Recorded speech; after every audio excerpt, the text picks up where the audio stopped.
వాళ్ళకి ఇచ్చినారు కదా. వాళ్ళకి కాపీలు ఇచ్చాను.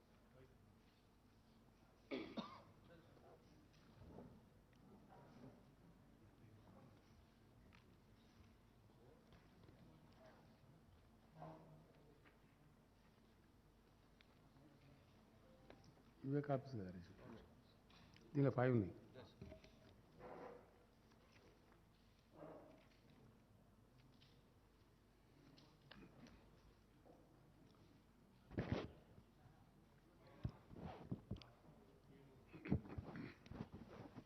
మీరు తొందరగా ఇచ్చేస్తే బెటర్ అందరికీ.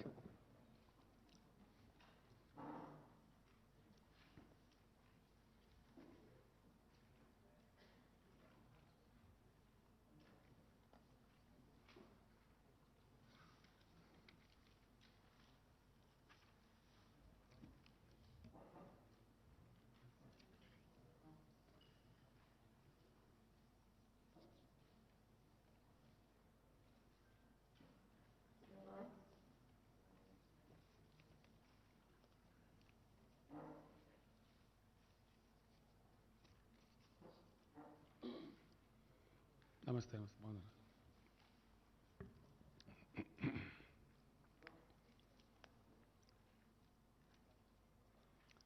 చెప్పేసుకుందాం కదా.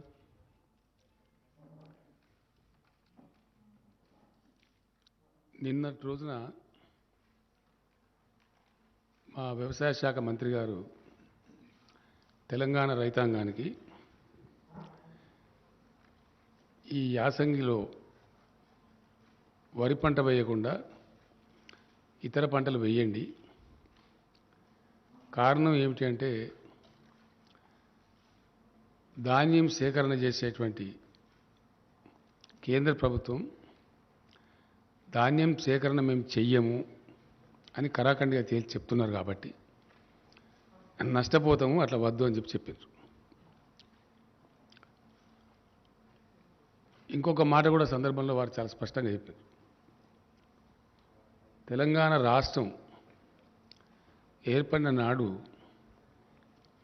రైతుల ఆత్మహత్యలు, చాలా కకావికలైనటువంటి వ్యవసాయం, వలసలు, పాలమూరు, నల్లగొండ, మెదక్ జిల్లాల లాంటి ఆనాటి కరువు జిల్లాలుగా గుర్తించిన జిల్లాల నుంచి రైతులు కూడా కూలీ పనుల కోసం హైదరాబాద్ రావటం, చాలా దారుణమైన పరిస్థితులు ఉండేవి. టీఆర్ఎస్ పార్టీ ప్రభుత్వం అయిన తర్వాత, రాష్ట్ర సాధన జరిగిన తర్వాత ప్రజలు ఇక్కడ మాకు ఈ రాష్ట్రాన్ని తీర్చిదిద్దేటువంటి అవకాశం అధికారం రూపంలో కట్టబెట్టింది కాబట్టి ఒక స్థిరమైనటువంటి లక్ష్యంతో నిర్ణయాత్మకమైనటువంటి పద్ధతిలో ఈ రాష్ట్రంలో గ్రామీణ ఆర్థిక వ్యవస్థను పరిపుష్టం చేయాలా, అట్లనే వ్యవసాయాన్ని స్థిరీకరించాలి, పల్లెలు చల్లగా ఉండేటట్టు చేయాలి, వృత్తి పని వాళ్ళందరికీ పనులు దొరకాలి అని ఒక అప్రోచ్ని తీసుకున్నాం. స్పష్టమైన పాలసీ. ఆ దిశలో చాలా పటిష్టమైనటువంటి బలమైన అడుగులు కూడా రాష్ట్ర ప్రభుత్వం వేసింది. అందులో మొదలుపెట్టింది అడుగంటిపోయినటువంటి భూగర్భ జలాలు పెంచడానికి, మొత్తం శిథిలమై చిక్కిపోయినటువంటి చెరువులన్నింటినీ కూడా మిషన్ కాకతీయ పేరు మీద అద్భుతమైనటువంటి చెరువులుగా తీర్చిదిద్దడం జరిగింది. ఇది యావత్ రాష్ట్ర ప్రజానికానికి తెలుసు. ఆ తదనంతరం చాలా అస్తవ్యస్తంగా, లోపభూయిష్టంగా, ఎప్పుడు వస్తుందో ఎప్పుడు పోతుందో తెలియనటువంటి కరెంటును పూర్తిగా సంస్కరించి అనేక పెట్టుబడులు పెట్టి 24 గంటలు అన్ని రంగాలకు భారతదేశంలో మరే రాష్ట్రంలో లేని విధంగా వ్యవసాయానికి కూడా 24 hours clean power supply, very clean power, standard power, quality పవర్ను కూడా సప్లై చేసినాం. అది మాత్రమే సరిపోదు అనే ఆలోచనతో పెట్టుబడులకు కూడా చిన్న చిన్న రైతాంగం, ఇక 93% పైబడి సన్న చిన్నకారు రైతులు ఉన్నారు కాబట్టి ప్రపంచంలో ఎక్కడ లేదు, ఇండియాలో కాదు, రైతు బంధు అనేటువంటి పథకాన్ని తెచ్చి మొదట పంటకు 4,000తో ప్రారంభించి దాన్ని 5,000కు పెంచి ఎకరానికి 10,000 రూపాయలు పెట్టుబడి కోసం ఒక సంవత్సరంలో ఇచ్చే ప్రభుత్వం ఒకటే ఒక ప్రభుత్వం ఇండియాలో, తెలంగాణ ప్రభుత్వం. అట్లాగే రైతులు చితికిపోయి ఉన్నారు కాబట్టి, బ్రతుకులు ఆగమైనవి కాబట్టి, చిన్న రైతులు పాపం చనిపోతే ఆ కుటుంబాలు రోడ్డున పడతాయి కాబట్టి అక్కడ కూడా ఇబ్బంది రావద్దని చెప్పి దాదాపు 13,000-14,000 కోట్లు యావత్తు రైతాంగం యొక్క ప్రీమియం కూడా ప్రభుత్వమే చెల్లిస్తూ ఒక పైసా కూడా రైతు మీద భారం లేకుండా రైతు బీమా పథకాన్ని కూడా తెచ్చినాం. ఇది కూడా unique scheme in the world. ఆ రోజు ఆయన ఎల్ఐసి చైర్మన్ గారే చెప్పారు, Telangana state is the largest customer of LIC అని చెప్పి ఆ చైర్మన్ గారే బాహాటంగా హెచ్ఐసిలో సభలో చెప్పినారు. ఇట్లాంటి ఇంకా అనేక చర్యలు. ఆ కాలంలో విత్తనాలు సరిగ్గా దొరికేటివి కావు, విపరీతమైన కల్తీ విత్తనాలు ఉండేటివి. మొత్తం భారతదేశంలో కేంద్రాన్ని కొన్ని నెలల పాటు కొట్లాడి ఒప్పించి పీడీ యాక్ట్, కల్తీ విత్తనాల అమ్మిల మీద పీడీ యాక్ట్ ఉన్న ఒకే ఒక రాష్ట్రం తెలంగాణ, ఇండియాలో ఎక్కడ లేదు. అది కూడా మమ్మల్ని చాలా సతాయించింది కేంద్రం అది ఇవ్వమంటే. అనేక నెలలు పోరాటం చేసి కేంద్రాన్ని ఒప్పించి కల్తీ విత్తనాలు అమ్మిన వాళ్ళ మీద పీడీ యాక్ట్ తెచ్చిన ఒకే ఒక రాష్ట్రం ఇండియాలో. ఇది రైతాంగం యొక్క శ్రేయస్సును కోరుకోలేదు. ఎరువులు అసలు దొరికేటి కావు. తెలంగాణ ఏర్పడక ముందు రైతాంగానికి ఎరువులు కావాలంటే రోజుల తరబడి లైన్లలో ఉండటం, అక్కడ గలాటాలు కావటం, చివరికి పోలీస్ స్టేషన్లలో ఎరువు బస్తాలు పెట్టిన అమ్మిన పరిస్థితులు కూడా మనం చూసినాం. రైతులు చూసినది అందరి గమనంలో ఉంది, అందరికి తెలిసిన విషయం. ఆ రోజు మొత్తం వాడినటువంటి ఎరువులలో ఈరోజు 3 ఫోల్డ్స్ పెరిగిపోయింది. అప్పటికిప్పటికి 3 రెట్లు ఎక్కువ పెరిగింది. దాదాపు 50-55 లక్షల టన్నుల 2 పంటలకు కలిపి ఎరువుల వాడకం జరుగుతూ ఉంది. ఆ రోజు కేవలం 13-14 లక్షలు ఉంటేనే పోలీస్ స్టేషన్లో పెట్టి అమ్మించారు. కానీ కేంద్రాన్ని ఒప్పించి, ఆయన ఇప్పుడు లేరు పాపం, చనిపోయినారు, అనంతకుమార్ గారు అని మినిస్టర్ ఉండేప్పుడు, వాళ్ళని ఒప్పించి మాకు సమ్మర్లో ఇవ్వండి, ఎవరు తీసుకున్నప్పుడు మేము తీసుకుంటామని చెప్పి వాటిని పెట్టడానికి గోడౌన్లు కూడా నిర్మాణం చేసి అగమేఘాల మీద అది కూడా పునరుద్ధరించి మంచి విత్తనాలు అందుబాటులోకి తేవడం, ఎరువులు అందుబాటులోకి తేవడం, మిషన్ కాకతీయ ద్వారా చెరువుల పునరుద్ధరణ చేసి భూగర్భ జలాలు పెంచడం, 24 గంటలు క్వాలిటీ పవర్ సప్లై చేయడం, పెట్టుబడికి రైతు బంద్ చేయడం, దురదృష్టవశాత్తు రైతు చనిపోతే రైతు బీమా ఇవ్వడం. ఇట్లాంటి చర్యల వల్ల అద్భుతమైనటువంటి వ్యవసాయ స్థిరీకరణ జరిగి దాని మీద ఈరోజు కరోనా లాంటి విపత్కర పరిస్థితి వస్తే 100% ధాన్యాన్ని ప్రతి గ్రామంలో దాదాపు 6,000 పైచీలకు కొనుగోలు కేంద్రాలు ఏర్పాటు చేసి రైతులు మార్కెట్కు రాకుండా ఒక దగ్గర జమ కాకుండా నెలల తరబడి, అనేక నెలల తరబడి ధాన్యాన్ని కూడా సంపూర్ణంగా కొనుగోలు చేసిన ఒకే ఒక రాష్ట్రం ఇండియాలో ఇలా తెలంగాణ. అంటే రైతులను కడుపులో పెట్టుకొని వాళ్ళని సాధాలని, వాళ్ళని ఒక లైన్లో పెట్టాలని అద్భుతమైనటువంటి కృషి చేసి లైనప్ చేసింది టీఆర్ఎస్ గవర్నమెంట్. ఇది జరిగిన చరిత్ర మీకు తెలుసు, అందరికీ తెలుసు, ప్రజలకు కూడా తెలుసు. అందరు రైతుల స్వానుభవంలో ఉన్నటువంటి మాట ఇది, వాళ్ళ సొంత అనుభవంలో ఉన్న మాట. గత 7 ఏళ్ల కింద ఎట్లా ఉండే, ఈరోజు ఎట్లా ఉన్నది ప్రతి రైతుని ఎవరినంటే చెప్తారు. ఇది జరిగింది. ఈ సందర్భంలో ఒక మాట ఇక్కడ చెప్పాల్సిన అక్కర్నది. భారత రాజ్యాంగ నిర్మాతలు ఆహార కొరత దేశంలో సంభవించినప్పుడు ప్రజలకు ఆహార కొరత రాకుండా చూసేటువంటి బాధ్యతను కేంద్రం మీద పెట్టారు. అందులో నుంచి పుట్టుకొచ్చిందే Food Corporation of India. Food Corporation of ఇండియాకు దేశవ్యాప్తంగా ఆల్మోస్ట్ అన్ని, దేశంలో ఎన్ని తాలూకా సెంటర్లు ఉన్నాయో అన్ని తాలూకా సెంటర్లలో సైంటిఫిక్ గోడౌన్స్ ఉంటాయి. నెలల తరబడి, సంవత్సరాల తరబడి ధాన్యం నిల్వ చేయాల్సి వచ్చినా నిల్వ చేసేటువంటి సదుపాయం ఉండేది ఓన్లీ కేంద్ర ప్రభుత్వం దగ్గర, అది కూడా ఎఫ్సీఐ దగ్గర. తప్పిస్తే ఏ రాష్ట్రం దగ్గర కూడా ఉండదు, ఆ అవకాశమే ఉండదు. ఇండియాలో ఉండే ఏ రాష్ట్రం దగ్గర కూడా ధాన్యం నిల్వ చేసేటువంటి గోడౌన్స్ ఉండవు. ఉన్న కొద్ది రోజుల కోసమే ఉంటాయి తప్ప సైంటిఫిక్ గోడౌన్స్ ఉండవు. సైంటిఫిక్ గోడౌన్స్ ఇంటర్నేషనల్ స్టాండర్డ్లో కలిగి ఉన్న ఒకటే ఒక సంస్థ భారత ఆహార సంస్థ, that is food Corporation of India. ఎందుకంటే ఎక్స్పోర్ట్ చేయాలన్నా without seeking any permission from anybody కేంద్రం చేయగలదు. లేదు ఇథనాల్ లాంటి ప్రత్యామ్నాయ వాడకానికి పంపాలన్నా కేంద్రం డెసిషన్ తీసుకొని పంపగలదు.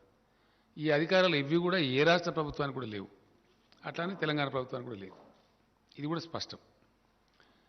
అంటే రాష్ట్రం దేశంలో కరువు కాటకం అతివృష్టి అనావృష్టి వచ్చినప్పుడు ఫుడ్ సప్లైకి దోకా లేకుండా చేయాలి కాబట్టి, చాలా పెద్ద జనాభా ఉన్న దేశం కాబట్టి ఈ బాధ్యత కేంద్రం మీదనే ఉంది, రాష్ట్రాల మీద లేదు. ఇక్కడ ఓ రాష్ట్రంలో బాగుండొచ్చు, ఓ రాష్ట్రంలో బాగా లేకపోవచ్చు. బ్యాలెన్స్ చేసేటువంటి అధికారం కేంద్రానికి పెట్టిండ్రు, అది వాళ్ళ దగ్గరనే ఉంది. ఇప్పుడు ఏం జరుగుతూ ఉంది దేశంలో అంటే చాలా విచిత్రంగా, ఇప్పుడు ఉన్నటువంటి కేంద్ర ప్రభుత్వం తన బాధ్యతను విస్మరిస్తూ పూర్తి బాధ్యత రాహిత్యంగా మేము ధాన్యం తీసుకోము అని కాలికి పెడితే మెడకు పెడితే పెట్టేటువంటి మెలికలు దింపుతా ఉంది. దీని మీద అధికారులు, సివిల్ సప్లై శాఖ మంత్రి గారు, ఇండస్ట్రీస్ మినిస్టర్ గారు, ఇంకా అనేక పనుల నిమిత్తం వెళ్తూ ఈ పని మీద కూడా అగ్రికల్చర్ మినిస్టర్ గారు చాలా ట్రిప్పులు ఢిల్లీకి చేసినాం, చాలా కన్ఫ్యూజ్ చేసినారు. వాళ్ళు ఎంఓయూ చేస్తారు, ఎఫ్సిఐ కేంద్ర ప్రభుత్వం నిరాకరిస్తుంది. ఇప్పుడు మీకు ఇచ్చిన కాగితాలలో ఉన్నాయి, మీకు ఇచ్చిన క్లియర్ సెట్స్ ఇచ్చిన 5 సెట్స్ ఇచ్చినాం మీకు. ఇప్పుడు మేము దానిలో రకరకాలుగా కాలుకు పెడితే మెడకు పెడితే కాలుకు ఎంత కూడా పెట్టడం జరుగుతూ ఉంది.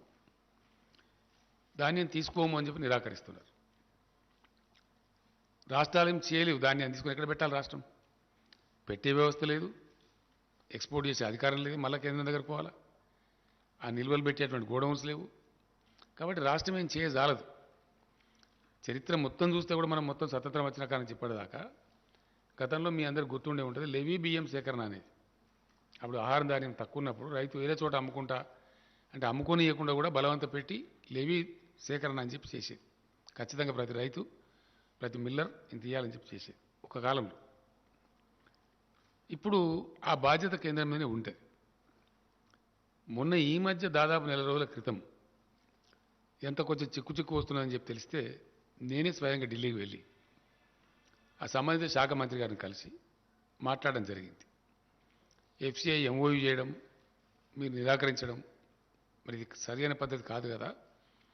ఒక సంవత్సరం టార్గెట్ మీరు ఎంత తీసుకుంటారో చెప్పండి మా రాష్ట్రం నుంచి, దాని ప్రకారం మేము రైతులకు కూడా చెప్తాం, పంట మార్పిడి చేసుకుంటామని చెప్పినాం. ఆ పంట మార్పిడి చేయించండి అని నాతో చెప్పిండు. ఆయన నాతో చెప్పడానికి మీకు ఇచ్చిన సెట్స్లో కూడా ఉంది. 3 టైమ్స్ క్లియర్గా పంట మార్పిడి చేయించండి, పంట మార్చండి, మార్చిన పంట రైతులు వేస్తే వాళ్ళకి ఇన్సెంటివ్ కూడా ఇవ్వండి అని చెప్పి కూడా రాశారు. క్లియర్ మీకు ఇచ్చిన సెట్స్లో ఉంది, తీసుకోమని చెప్పి. ఇక్కడ ఇంకో విచిత్రమైన పరిస్థితి ఏంటంటే ఈ బియ్యం, దీనికి ఒక చిన్న కథ ఉన్నది, ఇది ప్రజలకు తెలియాలి కాబట్టి నేను చెప్తా ఉన్నాను. ఏంది కథ అంటే వర్షాకాలంలో పండే పంటనేమో తక్కువ టెంపరేచర్ ఉన్నప్పుడు పంట చేతికి వస్తుంది, అప్పుడు దానికి నూకలు కావు, మిల్లర్స్ కూడా ప్రాబ్లం ఉండదు. తెలంగాణ ప్రాంతంలో యాసంగిలో పండే పంట ఏదైతే ఉంటుందో అది ఫిబ్రవరి 20 తర్వాత ఫ్లవరింగ్ అంటే ఈంతేనే ధాన్యం వస్తుంది, లేకపోతే తాళైపోతుంది. ఫిబ్రవరి 20 తర్వాత న్యాచురల్గా మన దగ్గర టెంపరేచర్స్ పెరుగుతాయి. మార్చ్ ఏప్రిల్ దాకా వరి కోతలు జరుగుతాయి. అప్పుడు 35 degrees దాటిపోతుంది. అప్పుడు ఏమైందంటే నూక అయిపోతుంది. ఆ నూక కావద్దు, ఎక్స్పెక్టెడ్ అవుట్ టర్న్ రావాలి అంటే దేశంలో కొన్ని రాష్ట్రాలలో బాయిల్డ్ రైస్ వినియోగం ఉంది కాబట్టి దాన్ని బాయిల్ చేసి మిల్లర్స్ తయారు చేసి ఇస్తారు. పబ్లిక్ డిస్ట్రిబ్యూషన్ సిస్టమ్ కింద కంట్రోల్ బియ్యం ఇచ్చేది ఏదైతే ఉంటుందో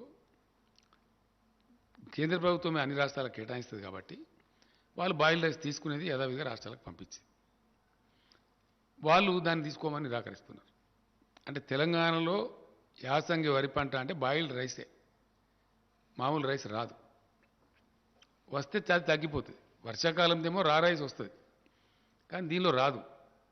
యాసంగిలో వరి పంట అంటే డెఫినెట్గా బాయిల్ చేయాల్సి వస్తుంది మ్యాక్సిమం. రా రైస్ పడితే ఏమైందంటే నూక ఎక్కువైపోయి బియ్యం % తగ్గిపోయి అది గిట్టుబాటు కాదు, అందువల్ల చెయ్యరు. దాన్ని దృష్టిలో పెట్టుకొని కేంద్రం తీసుకొని అంటున్నది.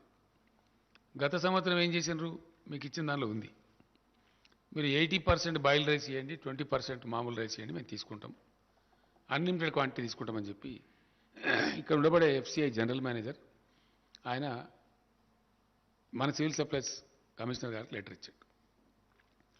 50 లక్షల టన్నుల బాయిల్డ్ రైస్కు ఒప్పందం చేసి ఇచ్చారు. ఆ లెటర్ కూడా ఉంది, మీకు ఇచ్చిన దానిలో ఉంది. కానీ తీరా అయింది ఒక 24 లక్షల టన్నులు తీసుకొని మిగతాది మేము తీసుకోమని మెలకబెట్టారు. నేను మొన్న వెళ్ళినప్పుడు మీరు తీసుకోమంటే మరి మేము ఇప్పుడు ఏం చేయాలా? ఆ ధాన్యం ఎటు పోవాలా? మాకేం వ్యవస్థ లేదు. ఎట్లా ఉంటుంది అంటే మీరు భవిష్యత్తులో మాకు బాయిల్డ్ రైస్ ఇవ్వము అని రాతపూర్వకంగా ఇవ్వండి.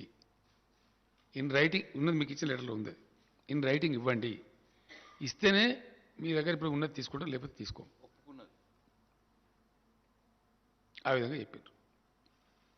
అప్పుడు ఏం చేస్తాం? ఇక మనం ఆ రైస్ పోవాలి కదా, అది వేల కోట్ల రూపాయల వ్యవహారం. డబ్బులతో మరి పెట్టి రైతులకు డబ్బులు ఇచ్చేసినాం, బ్యాంకులో ఇంట్రెస్ట్ పడతా ఉంటుంది. కాబట్టి దాన్ని ఏం చేసినామంటే రైటింగ్ రాసి ఇచ్చినాం ఆయన బలవంతం. కాబట్టి అక్కడికి ఇంకొక 5 లక్షల టన్నులు తీసుకోలే. మొదలు 24 లక్షల టన్నులు, తర్వాత మళ్ళీ 20 లక్షల టన్నులే తీసుకున్నారు. ఇంకొక 5 లక్షల టన్నులు ఇప్పుడు మిగిలింది. ఇది గత యాసంగి వడ్లే. దాని సంగతి ఇంకా తేల్చలేదు కేంద్రం, వాళ్ళ దగ్గర పెండింగ్ ఉంది ఆ ఇష్యూ. నేను చెప్పి వచ్చినా ఆయన మంచిగా పరిశీలించి చేస్తా అని చెప్పిండు. అది అక్కడ పెండింగ్ ఉంది. అదొక భాగం. దాని సంగతి ఏందని తెలియదు. రెండవ భాగం, ఈ సంవత్సరానికి ఎంత ఇస్తారో చెప్పండి అని అడిగినాం. ఆ టీకా మై బాత్ మే బాత్ కాదు, నేనే ఐసా నహీ హోతా, నేను ఉంటా, నేను ఇదే పనిగా వచ్చిన కాబట్టి నేను రేపు కూడా ఉంటా. మీరు పిలవండి, మీ సెక్రటరీని పిలవండి, మీ ఎఫ్సిఐ వాళ్ళని పిలవండి, అందరి ముందు నేనే ఉండి మాట్లాడతాను చెప్పండి. మాకు స్పష్టమైన అవగాహన కావాలి, కన్ఫ్యూజన్లు పనికిరాదని చెప్పి తెల్లారి సమావేశం పెట్టారు. పెట్టిన తర్వాత మంత్రి ఏమంటారంటే మేము ఇంత తీసుకునే పరిస్థితి లేదు, కాబట్టి ఎంతో కొంత నిర్ణయం చేసి మీకు తెలియజేస్తాం, మీకు కమ్యూనికేట్ చేస్తామని చెప్పారు. ఈ రోజు వరకు ఎంత తీసుకుంటామనేది వాళ్ళు చెప్పలే. ఈ సంవత్సరం పంట యాసంగి పోయిన తర్వాత ఈ సంవత్సరంలో ఈ కాలం ఆ కాలం లేదు. బాయిల్ రైస్ అయితే జీరో, మేము తీసుకో ఒక కేజీ కూడా తీసుకోం. రా రైస్ ఎంత తీసుకుంటాం అది కూడా చెప్పలేదు. ఈ కన్ఫ్యూజన్లో ఏమైంది, వర్షాకాలంలో మన దగ్గర వేసిన పంట 62 లక్షల పైచిలక ఎకరాలలో తెలంగాణలో వరి పంట వేసిండ్రు. ఇప్పుడు కోతలు స్టార్ట్ అయింది. ఇప్పుడు స్టార్ట్ అయిపోయి ధాన్యం వస్తూ ఉంది. సరే, దానికి కేంద్రం తీసుకుంటామని చెప్పారు, వాళ్ళు ఎంతో కొత్త తీసుకుంటామని. ఎంత తీసుకుంటామని చెప్పలే. ఇప్పటికి ఈరోజు కమ్యూనికేషన్ లేదు. ఇదే తీసుకునే పరిస్థితి లేదు వాళ్ళు చెప్పే ప్రకారంగా. అంటే సుమారు 1,70,00,000 దాకా వడ్లు వస్తాయి, 1,10,00,000 దాకా ఇంచుమించుగా రైస్ వస్తుంది. 1,10,00,000 రైస్ ఇప్పుడు వర్షాకాలం పంటనే రెడీగా ఉండి ఏదైతే ధాన్యం మార్కెట్లకు వస్తున్నదో, కొనుగోలు కేంద్రాలకు వస్తున్నదో, ఇప్పుడు రెడీగా ఉంది. దాన్ని తీసుకునే దిక్కే లేదు ఇప్పుడు. ఇక్కడ దానికి ఇంకా లెటర్ రాలేదు. నేను మొన్న కూడా 3 days బ్యాక్ కూడా 4 days బ్యాక్ కూడా ఆ మంత్రి గారికి ఫోన్ చేస్తే నేను విదేశాలకు పోయినా, నేను లేకుంటుంది, మీకు 1-2 daysలో చెప్పేస్తాను చెప్పలే. ఆయన సమాధానం లేదు. లేకపోగా ఏం చేసిండ్రు, మీ దగ్గర 62 లక్షల ఎకరాలలో వరి పంట లేనట్టున్నది, శాటిలైట్ పిక్చర్ చూపెడతలేదు అని మనల్ని కించపరిచే మాట మాట్లాడు. నాకు కోపం వచ్చి నేను చెప్పిన, ఇదేం పద్ధతి అండి, మీరు తీసుకోమంటే తీసుకోమని చెప్పండి, తీసుకుంటామంటే తీసుకుంటామని చెప్పండి. ఒక రాష్ట్ర ప్రభుత్వంగా మేము లేని వారిని ఉన్నట్టు చెప్తామా? అటువంటి అక్రమాకి ఏముంటుంది? అది ఓను మళ్ళీ మేము రికార్డ్స్ డిజిటలైజ్ చేసినాము, ధరణి పోర్టల్ తెచ్చినాము, ప్లస్ రైతు బంధు డబ్బులు ఇస్తాం మేము. ఏ రైతుకు డబ్బులు ఇస్తున్నాం అనేది మా ఫైనాన్స్ సెక్రటరీ గారికి ఇక్కడ హైదరాబాద్లో వేస్తే వాళ్ళ బ్యాంక్ ఖాతాలకు వెళ్ళిపోతున్నాయి. కాబట్టి ఇంత పారదర్శకంగా చేసేదాన్ని మీరు కాదని చెప్తే చాలా టూ మచ్, ఇది కరెక్ట్ కాదు అని కోపానికి వచ్చారు. సరేనండి, మంచిది, మీ వాళ్ళని పంపమంటే మన అగ్రికల్చర్ సెక్రటరీ, మన ఫైనాన్స్ సెక్రటరీ మన ఢిల్లీకి పోయి 3 రోజులు ఉండి వచ్చారు. దాని మీద ఇప్పుడు ఉలుకు లేదు, పలుకు లేదు. ఇప్పటి సమాధానం రాలే. అంటే 62 లక్షల ఎకరాల్లో వచ్చేటువంటి సుమారు 1,70,00,000 వడ్లదే అతిగతి లేదు ఇప్పుడు. ఇది రెడీగా వచ్చిన పంటదే. ఇది ఉన్న యథాతథమైన పరిస్థితి. దీని మీద వాళ్ళు ఎట్లా మాటలు మార్చినరో, ఎట్లా లెటర్లు ఇచ్చినరో, ఇవన్నీ కూడా మీకు నేను 5 sets ఇచ్చిన. దానిలో హైలైట్ కూడా చేసినాం మేము. ఎస్, వస్తుంది ఇప్పుడు ఆటోమేటిక్గా. దానికే ఇప్పుడు ఏం లేదు. ఇది ఈ విధంగా ఉంది. ఈ విధంగా ఉన్నటువంటి దాన్ని ఇదే ఒక ఇబ్బంది ఉంది, ఒక సమస్యాత్మకంగా ఉంది. ఇది ఏం తేలాలని చెప్తే మన ఇటీవల శాసనసభ సమావేశం జరిగినప్పుడు కూడా దానిలో కూడా నేను స్పష్టంగా చెప్పిన రైతాంగానికి ఇదంతా. ఇప్పుడు మీకు చెప్పిన సబ్జెక్ట్ అంతా చెప్తూ నవంబర్లో మొదటి వారంలో కానీ రెండో వారంలో కానీ ప్రకటిస్తారు, ప్రభుత్వం ప్రకటిస్తుంది, యాసంగిలో ఏ పంటలు వేసుకోవడం ఉత్తమం అనే మాట చెప్తామని చెప్పాను. అక్కడి నుంచి సమాధానం లేదు ఒకటి. రెండోది బాయిల్డ్ రైస్ అయితే తీసుకోమని చెప్పాను, రెండు స్పష్టంగా ఉంది. కాబట్టి వరి పంట వేస్తే ఏమవుతుంది? రైతులు నష్టపోతారు, అది అమ్ముడు పోదు. రాష్ట్ర ప్రభుత్వం కొనుగోలు చేయజాలదు, బికాస్ కేంద్రం తీసుకోదు కాబట్టి రాష్ట్ర ప్రభుత్వం తీసుకొని ఏం చేయాలా? తీసుకోజాలన్నప్పుడు ఎటు పోవాలి మరి? పోదు. దానికి బదులుగా మేము గతంలో 15-20 రోజుల నుంచి 30 రోజుల నుంచి నేను 2-3 టైమ్స్ నేను మినిస్టర్ గారు అంతా రివ్యూలు చేసి ఏ పంటలు వేయడానికి అనుకూలంగా ఉంటుంది శాస్త్రవేత్తలను పిలిపించి అగ్రికల్చర్ యూనివర్సిటీని పిలిపించి మాట్లాడి కొన్ని రకాల సీడ్స్ మన దగ్గర లేకపోతే కూడా దాన్ని తెప్పించినాం. ఏ పంటలు అయితే వేయచ్చో, ఏ పంట లాభసాటి ఉంటుందో, నువ్వులు కానీ, ఆవాలు కానీ, మన పల్లికాయ కానీ, ఇంకా ఇతర దాదాపు 9-10 పంటలని వేయదగినటువంటి వరి కంటే మంచి లాభం వచ్చే పంటలు కూడా ఉన్నాయి. మనం ఎందుకంటే కరెంటు తెచ్చినాం, నీళ్లు తెచ్చినాం, భూగర్భ జలాలు పెంచినాం, పెట్టుబడి ఇస్తున్నాం, రైతాంగం చేయడానికి సిద్ధంగా ఉన్నారు, వ్యవసాయ స్థిరీకరణ జరిగింది రాష్ట్రంలో. కాబట్టి మన రైతాంగం నష్టపోవద్దు, రైతాంగాన్ని కాపాడుకోవాలి అని మేము ఇతర పంటలు వేయమని చెప్పాం. నిన్న వ్యవసాయ శాఖ మంత్రి గారు స్టేట్మెంట్ ఇచ్చారు. ఇది ధాన్యం పంట, దాని సేకరణ, దాని చుట్టూ ఉన్నటువంటి విషయం ఒక స్పష్టమైన అవగాహనతోని మేము చెప్పిన రైతులకు ఎందుకు చెడిపోయి ఎటుకాకుండా అయిపోయి గత్తరబిత్తరైపోయి ఆత్మహత్యలు చేసుకొని ఆగమైపోయిన తెలంగాణ రైతాంగాన్ని 7 సంవత్సరాల అవిరళ కృషి ద్వారా అనేక పటిష్టమైన చర్యల ద్వారా ఒక దరికి తెచ్చినాం మేము. డెఫినెట్గా ఇలా గ్రామాలలో సంతోషం ఉన్నది, పంటలు పండుతున్నాయి, మంచిగా అద్భుతమైన పంటలు పండుతున్నాయి, నీళ్లు వస్తున్నాయి. కాకతీయ కెనాల్లో దాదాపు 9 నెలల పాటు నీళ్లు పారే పరిస్థితి కళ్ళారా చూస్తూ ఉన్నాం. ఇతర అనేక ప్రాజెక్టులు పారుతున్నాయి. ఇట్లా చేసి పెండింగ్ ప్రాజెక్టులు కంప్లీట్ చేసినాం, కాళేశ్వరం లాంటి పెద్ద ప్రాజెక్టులను కంప్లీట్ చేసినాం. ఇవన్నీ చేసి ఒక స్థిరీకరణ చేసి ఇప్పుడిప్పుడే స్థిరపడి నిలదొక్కుని బ్రహ్మాండంగా రైతాంగం ఒక ఆశావాద దృక్పథం అయిపోతున్నారు. బ్యాంకులలో లోన్లు తీసుకుంటలేరు, తగ్గిపోతూ ఉంది. పెట్టుబడి అందిస్తున్నాం కాబట్టి సకాలంలో టైంలీ పోతుంది కాబట్టి చిన్న రైతుకైతే బ్యాంక్ పోయి లోన్ తీసుకునే అవసరమే లేకుండా పోతూ ఉంది. ఆ రకంగా జరుగుతూ ఉంది. ఈ పరిస్థితి ఈ విధంగా ఉంటే నిన్న మంత్రి గారు స్టేట్మెంట్ ఇస్తే ఈ రాష్ట్ర బీజేపీ అధ్యక్షుడు, దేశాన్ని పరిపాలించేటువంటి బీజేపీ అధ్యక్షుడు చాలా బాధ్యతారహితంగా అసత్యమైనటువంటి విషయాన్ని, పచ్చి అబద్ధాన్ని ఆయన చెప్తున్నాడు. ఏమని చెప్తున్నాడు ఆయన? మీరు రైతులు వరి పంటనే పండించాలి, పండించండి, మెడలు వంచి మేము కొనిపిస్తాం. ఎవరి మెడలు వంచుతాడైనా? ఆయన మెడ వంచుకుంటాడా? కేంద్రం మెడ వంచుతాడా? ఎవరి మెడ వంచుతాడు? ఇంత దురుసుగా ఎట్లా మాట్లాడతారు నాకు అర్థం కాదు. ఏం పద్ధతిలో మాట్లాడతారు? కేంద్ర ప్రభుత్వం ఆర్డర్ ఇస్తుందా మరి? నిన్న నేను కూడా ఈరోజు చెప్తున్న రైతాంగానికి ఏంటంటే, తెలంగాణలో సామెత ఉంటుందండి, మంది మాటలు పట్టుకొని మార్మానం పోతే మళ్ళొచ్చే వరకు ఇల్లు కాలిపోయింది. ఈ అడ్డదిడ్డం మాట్లాడి, బాధ్యత లేకుండా మాట్లాడి, అనధికారికంగా మాట్లాడి, ఢిల్లీ బీజేపీ ఏమో ఇది చెప్తుంది, ఈ లెటర్లు ఇస్తుంది బాజాప్తా అఫీషియల్గా గవర్నమెంట్ జరిగే కరస్పాండెన్స్లో లెటర్స్ ఇచ్చి మేము కొనము, బాయిల్డ్ రైస్ అయితే 1 కిలో కూడా తీసుకోము అని వాళ్ళు కండిషన్లు పెట్టి రాసి డబుల్ పేమెంట్ ఇవ్వకుండా రాష్ట్ర ప్రభుత్వాన్ని సతాయిస్తారు.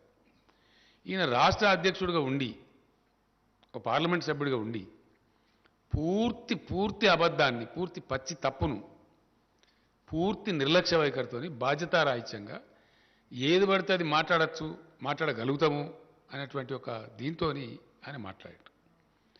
అది పూర్తి తప్పు. ఆయనకు నెత్తి లేదు, నాకు కత్తి లేదు, ఆయనకేమి జిమ్మదారు లేదు, బాధ్యత లేదు. ఈ మాటలు చాలా మాట్లాడుతున్నాడు ఆయన చాలా రోజుల నుంచి. నేను కూడా క్షమిస్తూ వచ్చిన, నా స్థాయి మనిషి కాదు, చిన్నవాడు, పట్టించుకోలేదు. నా మీద వ్యక్తిగతంగా అడదిడంగా మాట్లాడినా పట్టించుకోలేదు. ఏనుగు పోతుంటే ఎన్ని కుక్కలు మరుగుతాయని చెప్పి వదిలిపెట్టినాం. కానీ మరీ టూ మచ్గా బాధ ఎక్కడ కలుగుతుంది? తెలంగాణ రైతులను 7 ఏళ్ల నుంచి మేము కంటికి నిద్ర లేకుండా కాపాడి ఒక స్థాయికి తెచ్చి వాళ్ళ అప్పులు కట్టిపించి వాళ్ళని గడ్డకేసి వాళ్ళు బాగుపడాలని మేము తీసుకొని పోతూ ఉంటే మొత్తం రైతాంగం యొక్క బతుకునే ఆగం చేసే విధంగా బాధ్యత లేకుండా నీకేం కావాలి? రైతులు ధాన్యం పండియాలి, నువ్వు ఢిల్లీలో తీసుకోవు, ఇక్కడ రోడ్ల మీద కూర్చొని ధర్నా చేయాలి, నీ రాజకీయ పబ్బం గడవాలి, అంతే కదా? దీని అనుకున్నది ఏంది? What is that we should understand? ఇలా నేను మాట్లాడాల్సిన అవసరం ఏమొచ్చింది ప్రత్యేకించి? నిన్న అతను స్టేట్మెంట్ ఇచ్చి ఒక కన్ఫ్యూజన్ క్రియేట్ చేసింది కాబట్టి డెఫినెట్లీ నేను రైతాంగానికి చెప్తా ఉన్నా, ఈ సొల్లు కబుర్లు నమ్మి, ఈ పనికి మాలిన మాటలు నమ్మి వరి పంట కనుక వేస్తే దెబ్బ తింటాము.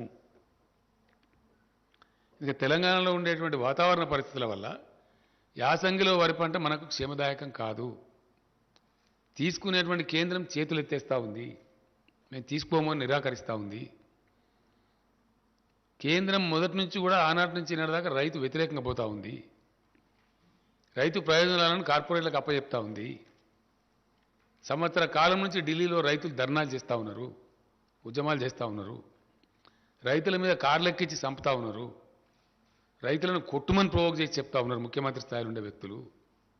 కేంద్ర మంత్రులు కార్లెక్కించి చంపుతారు, ముఖ్యమంత్రులేమో దాడి చేయమని చెప్తారు. అంటే ఎంత దూరమైనా పోయి రైతులను వీళ్ళు తొక్కివేసి అణిసివేసే పరిస్థితులు ఉన్నారు కాబట్టి వాళ్ళ వైఖరి స్పష్టంగా తెలుస్తున్నది. కాబట్టి రేపు మనకు కూడా ఇదే పరిస్థితి సంభవిస్తుందని చెప్పి నిన్న మంత్రి గారు చాలా బాధ్యతతోని చాలా స్పష్టంగా రైతులను కాపాడుకోవాలనే ఉద్దేశంతో ఇంత దూరం తీసుకొచ్చి ఇంత మంచి పెట్టుబడి ఇచ్చి కరెంట్ ఇచ్చి మాకేమో బాధ్యత ఉంది. ఈ రాష్ట్రాన్ని తెచ్చినాం, మేము రైతాంగాన్ని ఒక దరికి తెచ్చినాం, వ్యవసాయాన్ని ఒక దరికి తెచ్చినాం. ఇలా సంతోషంతో ముఖాలు వెలుగుతున్నాయి. కాబట్టి 7 ఏళ్ళు చాలా మేము సహనంతో ఉన్నాం. వీళ్ళు అడ్డదిడ్డంగా మాట్లాడినా, పిచ్చి పిచ్చిగా మాట్లాడినా, అహంకారపూరితంగా మాట్లాడినా, చాలా దురుసుగా మాట్లాడినా, వాళ్ళ స్థాయిని మించి మాట్లాడినా క్షమించినాం, ఊరుకున్న మేము వదిలిపెట్టినాం. కానీ రైతాంగం జీవితంతోనే ఆడుకుంటాము మా చిల్లర రాజకీయాల కోసం. తెలంగాణ రైతులు ఏమైనా పర్వాలేదు, పంట పండించి వాళ్ళు మునిగినా పర్వాలేదు, కానీ మేము మాత్రం సొల్లు పురాణం మాట్లాడుతూనే ఉంటాం, అడ్డం పొడుగు మాట్లాడుతూనే ఉంటాం అనే పద్ధతిలో మాట్లాడినారు. కాబట్టి నేను ఇలా రియాక్ట్ అయ్యి ఇది చెప్పాల్సి వస్తున్నది. రైతాంగాన్ని హెచ్చరించుకోవాలి, రైతాంగాన్ని కాపాడాలి కాబట్టి చెప్తా ఉన్నాను. డెఫినెట్లీ 100% వీళ్ళు చెప్పేది తప్పు. మొత్తం ఇంకొక విషయం కూడా ఇక్కడ స్పష్టంగా చెప్పాల్సిన అవసరం ఉంది. ఇది వ్యవసాయానికి సంబంధించి. ఎస్, డెఫినెట్గా నేను రైతులకు మనవి చేస్తూ ఉన్నా, 7 ఏళ్ళు మిమ్మల్ని కాపాడింది ఎవరో మీకు తెలుసు, మీకు మంచి కరెంట్ ఇచ్చేది ఎవరో మీకు తెలుసు, ఎరువులు సప్లై ఎట్లా జరుగుతుందో మీకు తెలుసు, మీకు ఇలా ధాన్యం అక్కర పడ్డప్పుడు ఎట్లా కొనుగోలు చేసినామో మీకు తెలుసు. మీరు నష్టపోవద్దని, మీకు ఇబ్బంది కావద్దని, మీరు మునిగిపోవద్దని, అనవసరంగా కేంద్రం కొన్నటువంటి ధాన్యాన్ని పండించి దెబ్బతినవద్దని, మళ్ళా తెలంగాణ దుస్థితి దుస్థితి రావద్దని మేము ఈ మాట చెప్పినాం. నిన్న మంత్రి గారు చెప్పిన మాట ఎందుకు చెప్పిండు ఆయన? అక్కడి నుంచి జవాబు లేదు. వర్షాకాలం పంటకి తీసుకురా తెలియదు. అయినా మేము కొనుగోలు కేంద్రాలు ప్రారంభించినాం. ఎట్లనే చేసి ఫైట్ చేద్దాం, కాదంటే ఇంకేదైనా చేద్దాం, కానీ రైతులు మాత్రం నష్టపోనియద్దు. ఈ వర్షాకాలంలో వండిన పంట కొననైతే కొందాం, తర్వాత చూద్దామని చెప్పి ధైర్యం చేసి మేము కొనుగోలు కేంద్రాలు స్టార్ట్ చేస్తాం. కొనుగోలు కేంద్రాలు పెట్టాలని ధర్నా చేస్తారు వీళ్ళే, ఎక్కువ పెట్టాలని చెప్పి. ఢిల్లీలో ధాన్యం కొనరు వీళ్ళే. మళ్ళీ ఇప్పుడు యాసంగిలో పంట ఏమని చెప్పి బాధ్యతారహితంగా చెప్తారు వీళ్ళే. అంటే ఏంది ఇది? దీన్ని ఎట్లా అర్థం చేసుకోవాలా? ఇది బాధ్యత కలిగిన ముచ్చటేనా మాట్లాడే? ప్రతి విషయంలో కూడా ఇదే మోసం, ప్రతి మాటలో కూడా ఇదే ఒక అహంకారంతో కూడుకున్న ముచ్చట. చాలా చూసినాం ఇట్లా. పెట్రోల్ డీజిల్ ధరలున్నాయండి. పెట్రోల్ డీజిల్ ధరలు అద్భుతమైనటువంటి పద్ధతిలో అబద్ధం చెప్పింది కేంద్ర ప్రభుత్వం. ఎస్, 14లో వీళ్ళు అధికారానికి వచ్చిన నాడు క్రూడ్ ఆయిల్ ధర ఇంటర్నేషనల్ మార్కెట్లో $105.52 ఉంది, US డాలర్స్, $105.52. ఇవాళ క్రూడ్ ఆయిల్ ధర $83 ఉంది. బీజేపీ అధికారంలోకి వచ్చిన 2014 నుంచి నేటి వరకు ఏ ఒక్క సంవత్సరం కూడా 105ను మించి పోలే. $105 దాటలే ధర. మనందరికీ తెలుసు, మనం వార్తలు చూసినాం. ఆయిల్ ప్రైజెస్ క్రాష్ అయిపోయి $30 పోయింది ఒకసారి, అయితే $30 పోయింది. బ్రెజిల్ దేశం దెబ్బతిన్నది, రష్యా ఎకానమీ దెబ్బతిన్నది, అవన్నీ కూడా మనం చూసినాం. అయినా వీళ్ళు అంతర్జాతీయ విపణిలో పెరిగింది అని అబద్ధం చెప్పి మోసం చేసి 2 మోసాలు చేసినారు కేంద్ర ప్రభుత్వం. ఒకటి, పెరగని అంతర్జాతీయ ధరలు పెరిగినాయి అని అబద్ధం చెప్పిన ప్రజలకు, దేశానికి. నెంబర్ 1. నెంబర్ 2, పెంచే పద్ధతి వాస్తవానికి ఏంటంటే సుంకం పెంచాలి, అది పెంచకుండా దాన్ని సెస్ రూపంలో కన్వర్ట్ చేశారు రాష్ట్రాల వాటా ఎగ్గొట్టడానికి. ట్యాక్స్ రూపంలో కలెక్ట్ చేస్తే ట్యాక్స్ పెంచి చేస్తేనేమో ఆటోమేటిక్గా డివైజ్ పూల్లోకి పోతుంది. రాష్ట్రాలకు 41% వాటా ఇవ్వాలి. రాష్ట్రాల వాటా ఎగ్గొడుతూ, రాష్ట్రాల నోరు కొడుతూ దాని పేరు సెస్ కింద మార్చి సెస్ వసూలు మొదలుపెట్టారు. లక్షల కోట్ల రూపాయలు, అనేక లక్షల కోట్ల రూపాయలు. ఇలా ఏపీ చీఫ్ మినిస్టర్ గారు అయితే పేపర్లో ఒక అడ్వర్టైజ్మెంట్ ఇచ్చిండ్రు. చేసి ఏం చేసిండ్రు? భయంకరంగా పెంచేసిండ్రు. ఆ రోజు 77 రూపాయలు పెట్రోల్ ధర ఉంటే 114.49 రూపాయలు చేసిండ్రు. 77 రూపాయల నుంచి 114 రూపాయలు చేసింది పెట్రోల్ ధర. డీజిల్ ధర 68 రూపాయలు ఉంటే 107 రూపాయలు చేసిండ్రు. 107 రూపాయలు 40 పైసలు చేసి ఈ పెరుగుదల మీద వచ్చిన మొత్తం డబ్బు రాష్ట్రాల నోరుగొట్టి వాళ్ళే తీసేసుకున్నారు. సెస్ రూపంలో మార్చేసి, ట్యాక్స్ రూపంలో పెట్టకుండా. ఇటు రైతులకు, ప్రజలకు మోసం, ప్రజల మీద భారం వేయడం, అబద్ధాలు చెప్పి వేయడం, అంతర్జాతీయ మార్కెట్లో పెరగకపోయినా కానీ పెరిగిందని చెప్పడం, పచ్చి తప్పు, పచ్చి మోసం, ప్రజలను మోసగించడం. రెండవది రాష్ట్రాల వాటా ఎగ్గొట్టడం సెస్ రూపంలోకి మార్చి. ఈ రెండు పనులు చేసి పెంచి ఇప్పుడు ఏం జరిగింది? మన జరిగిన ఉప ఎన్నికలలో ప్రజలు తీవ్రంగా రియాక్ట్ అయ్యారు, కొట్టిర్రు. ఇప్పుడు 4 రాష్ట్రాల ఎన్నికల్ని అక్కడి కోసం కంటి తుడుపు చర్య కింద, ఐవాష్ కింద ఒక 5 రూపాయలు పెట్రోల్ మీద, డీజిల్ మీద ఎంత 10 రూపాయలు తగ్గించి, ఇదేదో మేము ఘనకార్యం చేసినాం. పెంచింది కొండంతా, తగ్గించింది పిసరంత. కొండంత పెంచి పిసరంత తగ్గించి, ఇంకా ఈ గొప్పతనానికి, మేము చేసిన గొప్పతనానికి, మేము చేసిన మోసానికి మీరు రాష్ట్రాలు కూడా తగ్గించండి. మేము ధర్నాలు చేస్తాం. ఎవరు ధర్నా చేయాలా? ధర్నా మీరు చేయన్నా, మేము చేయన్నా? నేను ఇప్పుడు డిమాండ్ చేస్తా ఉన్న కేంద్ర ప్రభుత్వాన్ని, ఈ రాష్ట్ర బీజేపీని, సెస్ విత్డ్రా చేసుకోండి మొత్తం. కమాన్ విత్డ్రా ద సెస్. 105 రూపాయలు దాటనే లేదు. ప్రజల మీద భారం వేయద్దంటే, మీకు ప్రజల మీద ప్రేమ ఉంటే డెఫినెట్గా మీరు 77 రూపాయలకి పెట్రోల్ ఇచ్చేయాలి. 2014 రేట్కి ఇవ్వచ్చు. పెరగలే, మీరు పెంచారు. ప్రజల మీద మీరు భారం వేసారు.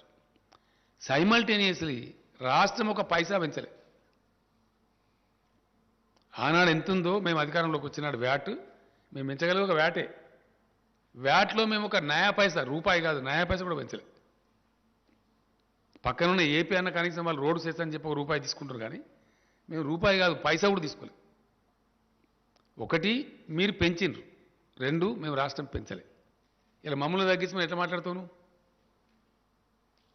ఏ నైతికతతో మాట్లాడతావు? అంటే అడ్డం పొడుగు, ఇష్టం వచ్చినట్టు, నోటికొచ్చినట్టు ఏదైనా సరే మాట్లాడచ్చు అని చెప్పి ఒక అహంకారంతో మాట్లాడుతూ ఉన్నారు. మితిమీరి, అతిమీరి, అడ్డదిడ్డంగా మాట్లాడుతూ ఉన్నారు. నేను ఇక్కడ ఒకటే మాట మనం చేసేది ఏంటంటే, నన్ను వ్యక్తిగతంగా నిందించినా నేను పడ్డా. ఇదే రాష్ట్ర బీజేపీ అధ్యక్షుడు చాలా చిల్లరగా, చాలా నీచంగా, చాలా దారుణంగా కేసీఆర్ను జైలుకు పంపిస్తాం, మా వ్యూహం మాకు ఉంది, మా జాతీయ అధ్యక్షుడు చెప్పిండు నాకు అని బహిరంగ ప్రకటనలు చేసిండు. అయినా మేము కేర్ చేయలే. ఏనుగోంగా ఎన్ని కుక్కలు మరుగుతాయి అనుకుని నన్ను జైలుకు పంపిస్తావాను? బలుపా, అహంకారమా? ఏం కన్నులు నెత్తికొచ్చినాయా? ఎవరితో మాట్లాడుతున్నావు నువ్వు? ఇంత అహంకారం ఏంది నాకు అర్థం కాదు. తప్పులు చేసేది మీరు, ప్రజల మీద భారం వేసేది మీరు, రైతులను మోసం చేసేది మీరు, రైతులు పండించే ధాన్యాన్ని కొనంది మీరు. మీ అసమర్థతను, మీ తెలివి తక్కువతనాన్ని, మీకు పరిపాలించలేని శక్తి లేనితనాన్ని ఇలా రాష్ట్రాల మీద రుద్ది, రాష్ట్రాల ముఖ్యమంత్రులను జైలు పంపుతావాను? ముడతావా కేసీఆర్ను? ముట్టి చూడు బిడ్డ, టచ్ చేసి చూడు కేసీఆర్ను. కేసీఆర్ను జైలుకు పంపి నువ్వు ఇక్కడ బతికి బట్టగాడి తిరుగుతా అనుకుంటున్నావా? ఏమి మేము చేతులు ముడుచుకొని కూర్చున్నాం అనుకుంటున్నావా? ఇష్టం వచ్చినట్టు మాట్లాడచ్చునా? ఇష్టం వచ్చిన ప్రచారాలు చేయొచ్చునా? సోషల్ మీడియాలో ప్రచారం, బయట ప్రచారం, అన్ని అబద్ధాలు, అన్నిటికన్నీ. మేమేదో డబ్బులు ఇస్తే మేము డైవర్ట్ చేసినట్టు మాట్లాడడం. ఇచ్చిన డబ్బులు మిమ్మల్ని జాదే తెలంగాణ అయ్యాల. అది నేను చెప్తలేను, రిజర్వ్ బ్యాంక్ ఆఫ్ ఇండియా చెప్పింది. It's not my statement. Reserve Bank of India best contributing స్టేట్స్లో the best contributing state is Telangana అని చెప్పింది. మేమిచ్చే డబ్బుల మీద మీరు నడుపుతారు ఢిల్లీ, మీరు ఇచ్చే డబ్బుల మీద మేము నడపలేము. మొత్తం మీద ఈ ఏడేండ్లలో గతించిన ఏడేండ్ల కాలంలో రాష్ట్రానికి కేంద్రం నుంచి వచ్చిన సొమ్ము కేవలం 42,000 కోట్ల రూపాయలు. Only 42,000 crores. అది అన్ని రాష్ట్రాలకు వచ్చినట్టు మనకు వచ్చింది. మెయిన్గా దానిలో 2-3 స్కీమ్లే ఉంటాయి. ఒకటి నరేగా, రెండవది NRHM, national rural health machine, మూడవది సర్వశిక్ష అభియాన్ అని ఎడ్యుకేషన్. ఇంతకు మించి రావు డబ్బులు. ఒక్క రోజు కూడా ఒక్క రూపాయి ఇవ్వలేదు. స్టేట్ రీఆర్గనైజేషన్ చట్టం ఏదైతే ఉందో ఆ చట్టం ప్రకారంగా 450 కోట్లు మనకు రావాలి. BRGF funds, backward region development funds ఎగ్గొట్టిండ్రు. అవి తీసుకొని రారు వీళ్ళు, అవి మాట్లాడరు, దాని గురించి మాట్లాడరు. మంత్రుల మీద, ముఖ్యమంత్రి మీద పెద్దంతరం చిన్నంతరం లేకుండా కళ్ళు నెత్తికెక్కి ఎంత పడితే అంత మాట్లాడి, మేము ఎందుకంటే రాష్ట్రం కొత్తగా తెచ్చుకున్నాం, ఎందుకు మనకు పెద్ద కేంద్రంతో అంత పెద్ద అప్ఫ్రంట్ కన్ఫ్రంటేషన్ ఎందుకు, ఒక పద్ధతిగా రాష్ట్రాన్ని సెటిల్ చేసుకుందామని మేము ఓపిక వహించి సంయమనం వహించి కేంద్రం సహకరించకున్నా 5 సంవత్సరాలు హైకోర్టు విభజన చేయలే. ఎందుకు చేయలేదు నేను అడుగుతా ఉన్నా. ఏం కారణం చేసి చేయలేదు? మీది అసమర్థ ప్రభుత్వం కాదా? Why did not you separate the high court for 5 long years? What was the intention behind it? రాష్ట్రం వస్తుంది, రాష్ట్రానికి నీళ్ళ వాటర్ రావాలి. మేము అడిగినాం, కేంద్ర ప్రభుత్వాన్ని అడిగే అధికారం మాకు ఉంది కాబట్టి అడిగినాం. సెక్షన్ 3 కింద ట్రిబ్యునల్ రిఫర్ చేయండి, మాకు వాటర్ తేల్చాలని చెప్తే ఈరోజు తేల్చరు. ఏం కారణం? మీ అసమర్థతనా, మీ అవివేకమా, మీ తెలివి తక్కువతనమా, మీ చేతగాంతనమా? అది చేత కాదు మీకు, అది మాట్లాడేది లేదు. బీఆర్జీఎఫ్ ఫండ్స్ 450 కోట్లు రావాలి, దాని గురించి మాట్లాడేది లేదు. చట్టం ఉంది, నవోదయ పాఠశాలల చట్టం ఉంది. ఇప్పటికీ 50 దరఖాస్తులు ఇచ్చిన ప్రధానమంత్రికి. 50 కొత్త జిల్లాకు ఒక నవోదయ పాఠశాల పెట్టి తీరవలే కేంద్ర ప్రభుత్వం అని చట్టం ఉంది. ఇది యాక్ట్ ఉందండి, మీరు యాక్ట్ కింద మాకు ఇవ్వాలి ధర్మం అని చెప్పి కొత్త జిల్లాలకు నవోదయ పాఠశాల ఇవ్వమంటే ఒక్కటి కూడా ఇవ్వలే. నో. 157 కళాశాలలు, మెడికల్ కళాశాలలు మంజూరు చేస్తే తెలంగాణకు ఒకటి ఇవ్వలే. Not even 1. ఏడవన్నారు ఈ బీజేపీ నాయకులు? ఇక్కడ నుంచి ఉన్న కేంద్ర మంత్రి ఎక్కడ వండుకున్నాడు? ఇక్కడ నుంచి ఉన్న ఎంపీలు ఎక్కడ వండుకున్నారు? What is your answer? First దీనికి సమాధానం చెప్పు. ఇప్పుడు మేం పెడతాం ధర్నాలుగా. ఎస్, ఉత్తర భారతంలో రైతులు ఎవరైతే కొట్లాడుతున్నారో వాళ్ళకి అండగా నిలుస్తాం. రైతు వ్యతిరేక చట్టాలు మొత్తం విత్డ్రా చేసుకోవాలి, ధర్నా చేస్తాం. డెఫినెట్గా సీరియస్గా కొట్లాడతాం. పెట్రోల్ మీద పెంచినటువంటి సెస్సులు, పెట్రోల్ డీజిల్ మీద వెంటనే విరమించుకోవాలి. మిమ్మల్ని పండనీయం, నిల్వనీయం. తెలంగాణలో పండించే వరి ధాన్యాన్ని పూర్తిగా కొనుగోలు చేయాలి. దమ్ముంటే ఈ రాష్ట్ర అధ్యక్షుడు నోటి మాటలు సొల్లు పురాణాలు మాట్లాడడం కాదు, పోయి తీసుకొని రా ఆర్డర్ను, నేను నిలబడేపిస్తా వరిధాన్యం. 70-80 లక్షలలో ఇప్పుడు వరిధాన్యం వేసే అవకాశం ఉంది తెలంగాణకు. అద్భుతమైన ఉత్పత్తి వస్తూ ఉంది. రైస్ మిల్లర్లు కూడా వాళ్ళ కెపాసిటీ పెంచుకున్నారు. తీసుకురా నువ్వు ఆర్డర్. నువ్వు కేంద్రం వడ్లు తీసుకుంటా అంటే కేసీఆర్ వద్దంటుండా? ఏం చెప్తున్నావు నువ్వు? ఎంత బాధ్యత రహితంగా మాట్లాడుతున్నావు? నువ్వు మాట్లాడవచ్చునా? అట్లా మాట్లాడి తిరుగుతా అనుకుంటున్నావు తెలంగాణలో? కేసీఆర్ బతుకుండగానే తెలంగాణ రైతులు నాగం చేస్తావా నీ సొల్లు పురాణంతో? చేయగలుగుతావా? దా, నువ్వు కొంటాను నిన్న మాట్లాడినావు కదా, మెడలు వంచుతాను. నీ మెడలు నేను వంచానా? మరి నీ మెడలు వంచులుగా ఇరుస్తాం. దబ్బన ఒక రైతుల ధాన్యం తీసుకోకపోతే తెస్తావా ఆర్డర్? నీ పార్టీ అధికారం ఉంది కదా ఢిల్లీలో, తీసుకొని రా. వారం లోపల తీసుకురా. అడ్డం పొడుగు మాట్లాడడం కాదు కదా. నీకు దమ్ముంటే నిన్న రాత్రి కూడా మాట్లాడాను నేను. ఒకవైపునేమో పంటల మార్పిడి చేయించండి, వరిధాన్యం వేయించకండి అని రాతపూర్వకంగా ఇస్తారు, మీకు ఇచ్చిన సెట్లలో ఉంది, దయచేసి మీరు చూడండి అది. ఆన్ ద అదర్ హ్యాండ్ వరిధాన్యం వేయమంటావు నువ్వు అంటావు. ఢిల్లీ బీజేపీ వరిధాన్యం వేయొద్దంటది, ఇక్కడ సిల్లీ బీజేపీ వరిధాన్యం వేయాలట. ఏది కరెక్టు? ఢిల్లీ బీజేపీ కరెక్టా, ఇక్కడ సిల్లీ బీజేపీ కరెక్టా? What is right? నేను మాట్లాడినా వ్యవసాయ శాఖ మంత్రి గారు, నేను కూర్చొని ఇది ఏం స్టేట్మెంట్ అని నాకు అర్థం కాదు, ఈ దరిద్రుడు ఇట్లా ఇచ్చిండు, ఇంకా బాధ్యత ఉందా, బరువు ఉందా, అసలు ఏం నాకు అర్థం కాదు తమాషా అని చెప్పి అడిగితే మాట్లాడితే నేను కేంద్ర మంత్రిని అడిగిన నిన్న, ఏమండి మరి నువ్వు నాకు స్వయంగా ఇట్లా చెప్పినావు, మార్చమని చెప్పినావు, నాతో రాయించుకున్నావు, బాయిల్డ్ రైస్ ఒక కిలో కూడా ఇయ్యమని చెప్పి ఇంకో 5 లక్షలు నీ దగ్గర పెండింగ్ పెట్టుకున్నావు, ఈ సంవత్సరం టార్గెట్ ఇవ్వమంటే ఇస్తలేవు, ఇంకా తెలుస్తలేదు, మరి మీ అధ్యక్షుడు వరి మాత్రమే పండించండి, ఎట్లా కొనరో చూస్తాం, ఎవరు కొంటారు, నువ్వా నేను కొనేదని అడిగిన నేను ఐసా కైసా బోల్తే బోలే, ఇలా పేపర్లలో వస్తే తెప్పించుకొని చూడమని చెప్పింది, ఎలక్ట్రానిక్ మీడియాలో ఆల్రెడీ వచ్చింది, నువ్వు తెప్పించుకొని చూడు, పేపర్లు తెప్పించుకొని ఇలా మీ ఇంటెలిజెన్స్ ద్వారా తెప్పించుకోండి ఏం మాట్లాడిండో అని అడిగినాం. నేనేమంటున్నా అంటే నువ్వు తీసుకురా, ఆర్డర్ తీసుకురా, కేంద్రం కొంటాను నేను వద్దంటున్నా. యాసంగిలో వరి పెట్టుకునే అవకాశం డిసెంబర్ ఎండింగ్ దాకా ఉంటుంది.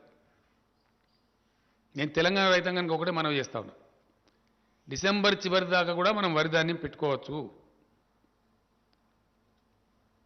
ఈ సిల్లీ బీజేపీ, దొంగ బీజేపీ ఆర్డర్ ఇస్తుందా? ఈ ఆర్డర్ తీసుకురా, 1.5 కోటి టన్నులు తీసుకుంటాం బాయిల్ రైస్ అని చెప్పి తీసుకురా, మొత్తం నేనే సీడ్ సప్లై చేపించి బ్రహ్మాండంగా నేనే పంట వేపిస్తాను నిలబడి, అన్ని జిల్లాల మంత్రులు ఎమ్మెల్యేలు నిలబడి బ్రహ్మాండంగా పొలాలు చేపిస్తాం, కావాల్సినంత పట్టేంత వాటర్ ఉన్నది, ఫుల్ పవర్ సప్లై చేస్తున్నాం, పెట్టుబడి ఇస్తున్నాం రైతాంగానికి, మేమే వేయిస్తాం మరి పంట, తీసుకురాను అంటే ఏమన్నట్టు ఇది? బాధ్యతారహితంగా ఇష్టం వచ్చినట్టు సొల్లు పురాణం మాట్లాడుకుంటా, అబద్ధాలు ప్రచారం చేసుకుంటా మేము ఇట్లే తిరుగుతామంటే ఇప్పటిదాకా చెల్లింది. But now you will face. వర్షాకాలం ధాన్యం తీసుకునేదాకా నిద్ర పోనీయం, యాసంగి పక్కకు పెట్టు, కేంద్ర ప్రభుత్వాన్ని నిద్ర పోనీయం, ఇక్కడ వీళ్ళని కూడా తిరగనీయం బజార్ మీద. మేం చేస్తాం ధర్నా, మీ ధర్నా సంగతి ఏందో, మెడలు ఎవరు ఇవ్వంచాను, నీ ఇవ్వంచాను, నా ఇవ్వంచాను, ఎవరు ఇవ్వంచాను, ఏ ప్రభుత్వాన్ని ఇవ్వంచాను, ప్రజల ముందు పెడతాం బజార్లు. చాలా ఇష్యూలున్నాయి, ఇంకా చాలా అనేకమైన ఇష్యూల్ని.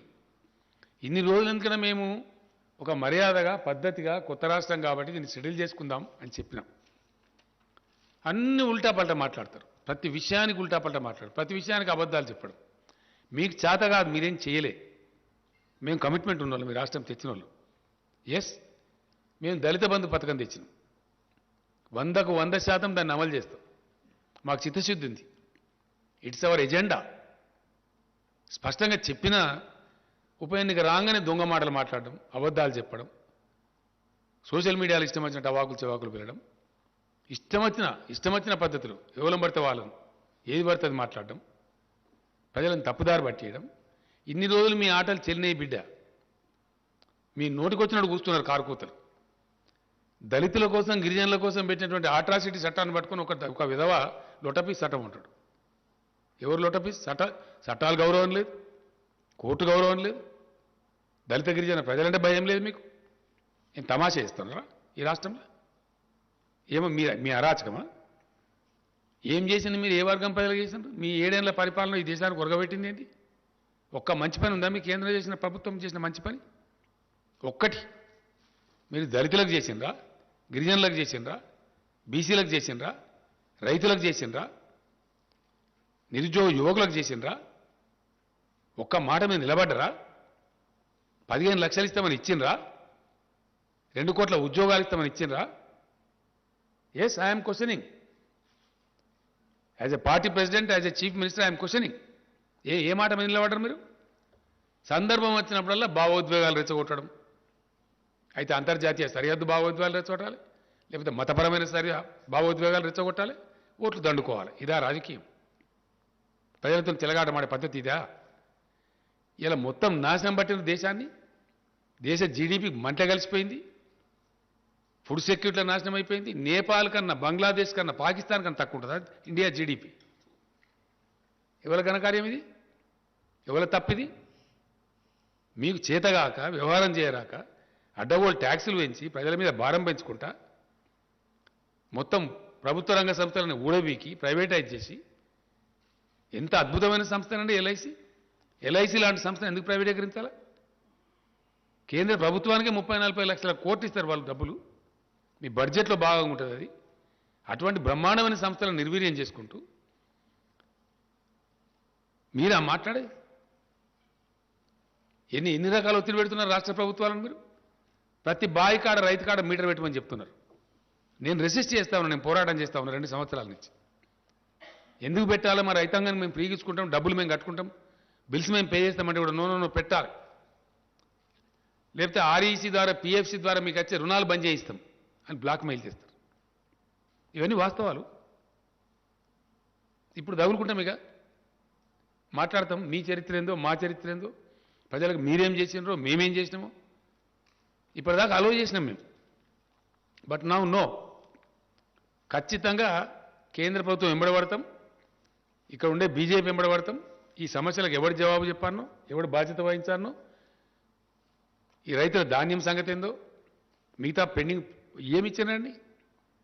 స్టేట్ రీఆర్గనైజేషన్ యాక్ట్లో ఉన్న కూడా ఇంప్లిమెంట్ చేస్తలేరు. ట్రైబల్ యూనివర్సిటీ ఇవ్వాలి, నో ఇవ్వం. బయ్యారం ఉక్కు ఫ్యాక్టరీ పెట్టాలి, నో ఇవ్వం. కోచ్ ఫ్యాక్టరీ పెట్టాలి, ఇవ్వం. ఒక్క పని ఒక్కడన్నుందా పని? ఈ సోకాల్డ్ బీజేపీ అధ్యక్షుడు కానీ ఇంకోటి కానీ ఇప్పుడున్న కేంద్ర మంత్రి కానీ 10 రూపాయలు పనిచేసినరా తెలంగాణకు? 10 రూపాయలు ఏ పని చేసిండ్రు మీరు? ఒక ఇరిగేషన్ ప్రాజెక్టుకి ఇచ్చిండ్రా? నీతి ఆయోగ్ చెప్పింది మిషన్ కాకతీయ మంచి ప్రోగ్రాం 24,000 కోట్లు ఇవ్వని, మిషన్ భగీరథ మంచి ప్రోగ్రాం ఇవ్వని నీతి ఆయోగ్ రికమెండ్ చేసింది. సింగిల్ నయా పైసా ఇవ్వలే. 24,000 కోట్లు కాదు, 24 రూపాయలు కూడా ఇవ్వాలి. మా నీటి వాటా వెళ్తారు, హైకోర్టు పెండింగ్లో పెడతారు, 5 ఏళ్ళు కొట్లాట తర్వాత ఇస్తారు, ఎస్ఆర్సీ యాక్ట్లో ఉన్నది తేల్చారు. ఉల్టా మళ్ళీ మీరే మాట్లాడతారా? ఇక్కడ మెడల్ వంచుతారా? మీరు ఎవరు మాట్లాడతారు? మీ మెడల్ ఇరిస్తాం బిడ్డ, జాగ్రత్త. ఒళ్ళు దగ్గర పెట్టుకొని మాట్లాడాలా? పిచ్చి కూతలు కూస్తే ఇన్ని రోజులు ఏదో క్షమించిన మిమ్మల్ని మేము వదిలిపెట్టినాం. మాకు చేతగాక కాదు, అడుగున మిమ్మల్ని తరిమి కొట్టగలుగుతాం. మాకున్న క్యాడర్కు, మాకున్న లెక్కకు, మాకున్న శక్తికి. Yes, we are very powerful party here డెఫినెట్గా. టుడే వీఆర్ 103 ఎమ్మెల్యేస్ ఉన్నాం. మా మిత్రపక్షం ఒక మజిలీస్ పార్టీ ఉంది. 110 ఎమ్మెల్యేలు ఉన్నాం మేము 119లో. మమ్మల్ని ప్రజలు నామినేట్ చేసి వచ్చినాం మేము. మాకు ఎవడో ఢిల్లీకి వెళ్ళి నామినేట్ చేస్తే రాలే. We are nominated by the people of Telangana, by the farmers of Telangana. Now today, for the convenience of union government, I am demanding the Union Food Minister to declare the Government of India policy. Please say what is that you are going to take, what is that you are not going to take. Telangana రైతాంగాన్ని మీరు మోసం చేయవద్దు. మేము రైతులను కడుపులో పెట్టి కాపాడుకుంటున్నాము. మీ చిల్లర రాజకీయాల కోసం వాళ్ళ బతుకులు నాశనం చేస్తామంటే చూస్తూ ఊరుకోడు కేసీఆర్. మా ఇష్టం వచ్చినట్టు మాట్లాడి బాధ్యతారహితంగా మాట్లాడతామంటే మీ మెడలు ఇస్తాం, జాగ్రత్త. ఎస్, డెఫినెట్గా నాలుక ఉంది కదా, ఇష్టం వచ్చినట్టు మాట్లాడడం, అడ్డగోలుగా మాట్లాడడం, వట్టిగానే ప్రాజెక్టులలో అవినీతి జరిగింది. ఎక్కడ జరిగిందా? పెట్టు కేసు, నీ దమ్ముంటే. Yes, conduct enquiry, we are ready. What rubbish you are talking on the streets?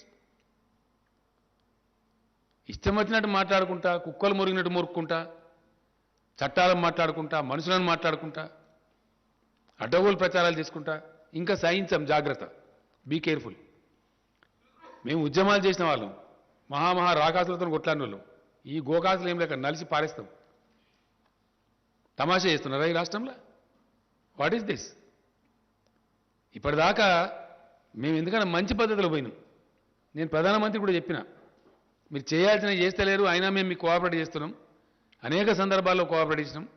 President of India election cooperate చేసినాం, vice president of India election cooperate చేసినాం, అనేక బిల్స్ పాస్ చేసేటప్పుడు కోఆపరేట్ చేసినాం. మా మీద ఎందుకంటే మీరు అనవసరంగా ఇట్లా చేస్తారని చెప్పి నేను చెప్పిన, మర్యాదతో చెప్పిన. మేము సంస్కారవంతంగా ఉన్నామని చెప్పిన. ఇంత కుసంస్కారుల్లాగా, హీనుల్లాగా దిగజారిపోయి రాజకీయాలను దిగజార్చుకుంటూ, రాజకీయ విలువలు దిగజార్చుకుంటూ, ఇష్టం వచ్చిన పద్ధతిలో మాట్లాడుకుంటూ ఎవరిని మోసం చేస్తారండి? ఎన్ని రోజులు చేస్తారు? ఎంతకాలం చేస్తారు? నువ్వు ఇప్పటిదాకా క్షమించడం కానీ బీ కేర్ఫుల్, జాగ్రత్త.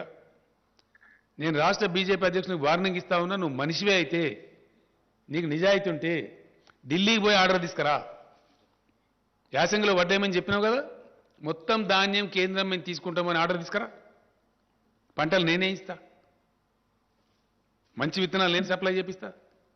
అడ్డం పొడు ఇష్టం వచ్చినట్టు మాట్లాడతాం. కరెంట్ ఇస్తాం, నీళ్ళు ఇస్తాం, మందులు ఇస్తాం, అన్ని ఇస్తాం. మొత్తం కొనుగోలు చేసి అప్పగిస్తాం, ఒక గింజ లేకుండా. నేను రైతు సోదరులకు ఒకటే మాట మనం చేస్తా ఉన్నా, ఈ అల్లా టప్పగాల మాటలు పట్టుకుంటే దెబ్బతింటాము. మీ ప్రాంతాలలో మీ వ్యవసాయ అధికారులను సంప్రదించండి. వరి కాకుండా ఇతర పంటలే వేసుకోండి. వీళ్ళు మోసం చేస్తారు, మనకు తీసుకోరు. మా తన్లాట ఏంటంటే మీరు మంచిగా ఉండాలని, మా రైతులు బతకాలని, పంట పండించిన రైతుకు 10 రూపాయలు రావాలని చెప్పి, రైతు జేబులకు డబ్బులు రావాలని మేము కొట్లాడుతున్నాం. రైతును ముంచి రాజకీయం చేసి మీ ఓట్లకు, మీ డబ్బాలకు ఓట్లు రావాలని వాళ్ళు కొట్లాడుతున్నారు. కుటిల నీతి ఇది. ఈ కుటిల నీతిని రైతాంగం గమనించాలి. ఒకటే ఒక మాటను అర్థం చేసుకోవాలి రైతాంగం. 7 ఏళ్ల నుంచి మీకు ఇండియాలో ఎక్కలేనటువంటి సదుపాయాలు చేసింది టీఆర్ఎస్ గవర్నమెంట్. చేసి వాస్తవం కాదా? మిషన్ కాకతీయ చేస్తే ఎంత అద్భుతంగా ఉన్నాయి చెరువులు. ఒక్క చెరువు దిగిపోయిందా? పోయిన సంవత్సరం భయంకరమైన వర్షాలు కురిసినాయి. ఈ సంవత్సరం కూడా చాలా ఎక్సెస్ రైన్ఫాల్ అయింది. ఇక్కడ ఒక్క చెరువు దిగలేదే తెలంగాణలో. బోర్లన్నీ మోటార్ పెట్టకుండా మీదికి పోస్తున్నాయి కదా బోర్లన్నీ. ఇలా ఊడలు పెట్టినాయి కదా, జాలు వారుతున్నాయి కదా తెలంగాణలో. ఇంత అద్భుతమైన సృష్టించింది తెలంగాణ టీఆర్ఎస్ గవర్నమెంట్. ఎస్, భూగర్భ జలాలు పెంచినాం, ప్రాజెక్టులు కంప్లీట్ చేసినాం, కొత్త ప్రాజెక్టు నిర్మాణం చేసినాం, అతివేగంగా లక్షల ఎకరాల నిలిచే పరిస్థితి తెచ్చినాం, అద్భుతమైన హై క్వాలిటీ పవర్ ఇస్తున్నాం, పెట్టుబడి ఇస్తున్నాం. ఇన్ని మంచి చేసిన వాళ్ళము మీరు బతుకుండాలని మేము కోరుకుంటాం. చిల్లర రాజకీయాల కోసం మిమ్మల్ని వాడుకోవాలి, మీరు బండియాలి, మిమ్మల్ని రోడ్ల మీద కూర్చోబెట్టి ధర్నా చేయించాలి అనే పరిస్థితిలో వాళ్ళు మాట్లాడుతున్నారు. కాబట్టి ఈ అల్లాటప్పగాళ్ళు, పనికిమాలినోళ్ళు, 10 రూపాయల పని చేయని వాళ్ళు ఈ రాష్ట్రానికి ఎక్కడ చేసిండండి ఈ మనిషి? కరీంనగర్ నుంచి ఎంపీకి గెలిచిండు, 1 రూపాయి పని తెచ్చిండా? ఒక మెడికల్ కాలేజ్ తెచ్చిండా? ఏం తెచ్చిండు నాకు అర్థం కాదు. ఏమన్నా ఏకాన పని ఉన్నదా? అన్ని కాయగూరకుడు మాటలు, అడ్డం పొడుగు మాట్లాడు. అది నాకు అర్థమవుతుంది. అది ఇంగ్లీషో హిందో వస్తుందా? ఢిల్లీలో ఏం మాట్లాడతారో తెలుస్తుందా ఈ మనిషికి? కేంద్ర ప్రభుత్వం ఇచ్చే లెటర్లు అర్థమని అయితే ఆయనకు ఈ లెటర్లు did you go through? As a state party ప్రెసిడెంట్గా, దేశాన్ని పరిపాలించే పార్టీ ప్రెసిడెంట్గా ఈ లెటర్లు ఎప్పుడైనా చూసినావా? కరస్పాండెంట్ తెలుసుకున్నావా? ఇది ఏం లేకుండా బాధ్యత రహితంగా పోయి ఇదే దుర్మార్గుడు మీరు పర్యావరణ అనుమతులు ఇద్దని లెటర్ రాస్తారు తెలంగాణ ప్రాజెక్టులు. వీళ్ళ తెలంగాణ ప్రకాష్ జావడేకర్ మంత్రి ఉన్నప్పుడు ఆయన పోయి లెటర్ ఇచ్చిండు. నాకు ఆయనే చెప్పిండు, ఏమైనా మీ స్టేట్ ప్రెసిడెంట్ మాకు లెటర్ ఇచ్చిండని చెప్పి. ఇదా తెలంగాణ? కేసీఆర్ బతికున్నంత కాలం ఎట్టి పరిస్థితులలో దళిత బంధు స్కీమ్ కంప్లీట్ ఇంప్లిమెంట్ చేస్తాం. ఏ పద్ధతిలో నేను చెప్పినో ఆ పద్ధతిలో ఇంప్లిమెంట్ చేస్తాం. ఒక హుజురాబాద్ కాదు, అంతటి ఇంప్లిమెంట్ చేస్తాం. ఒక రాజకీయ పార్టీ అయిన తర్వాత ఎలక్షన్ గెలుస్తాం, ఓడతాం, మస్తు జరుగుతుంటాయి. మన నాగార్జున సార్ కాన్స్టిట్యూన్సీలో ఇదే బీజేపీ చిత్తుగా డిపైడ్ పోయింది. అప్పుడేం మాట్లాడతారు? ఏదో పెద్ద ప్రళయం బద్దలైపోయినట్టు హుజురాబాద్ ఒక ఎలక్షన్ వస్తుంది, పీక్తుంది ఇష్యూ.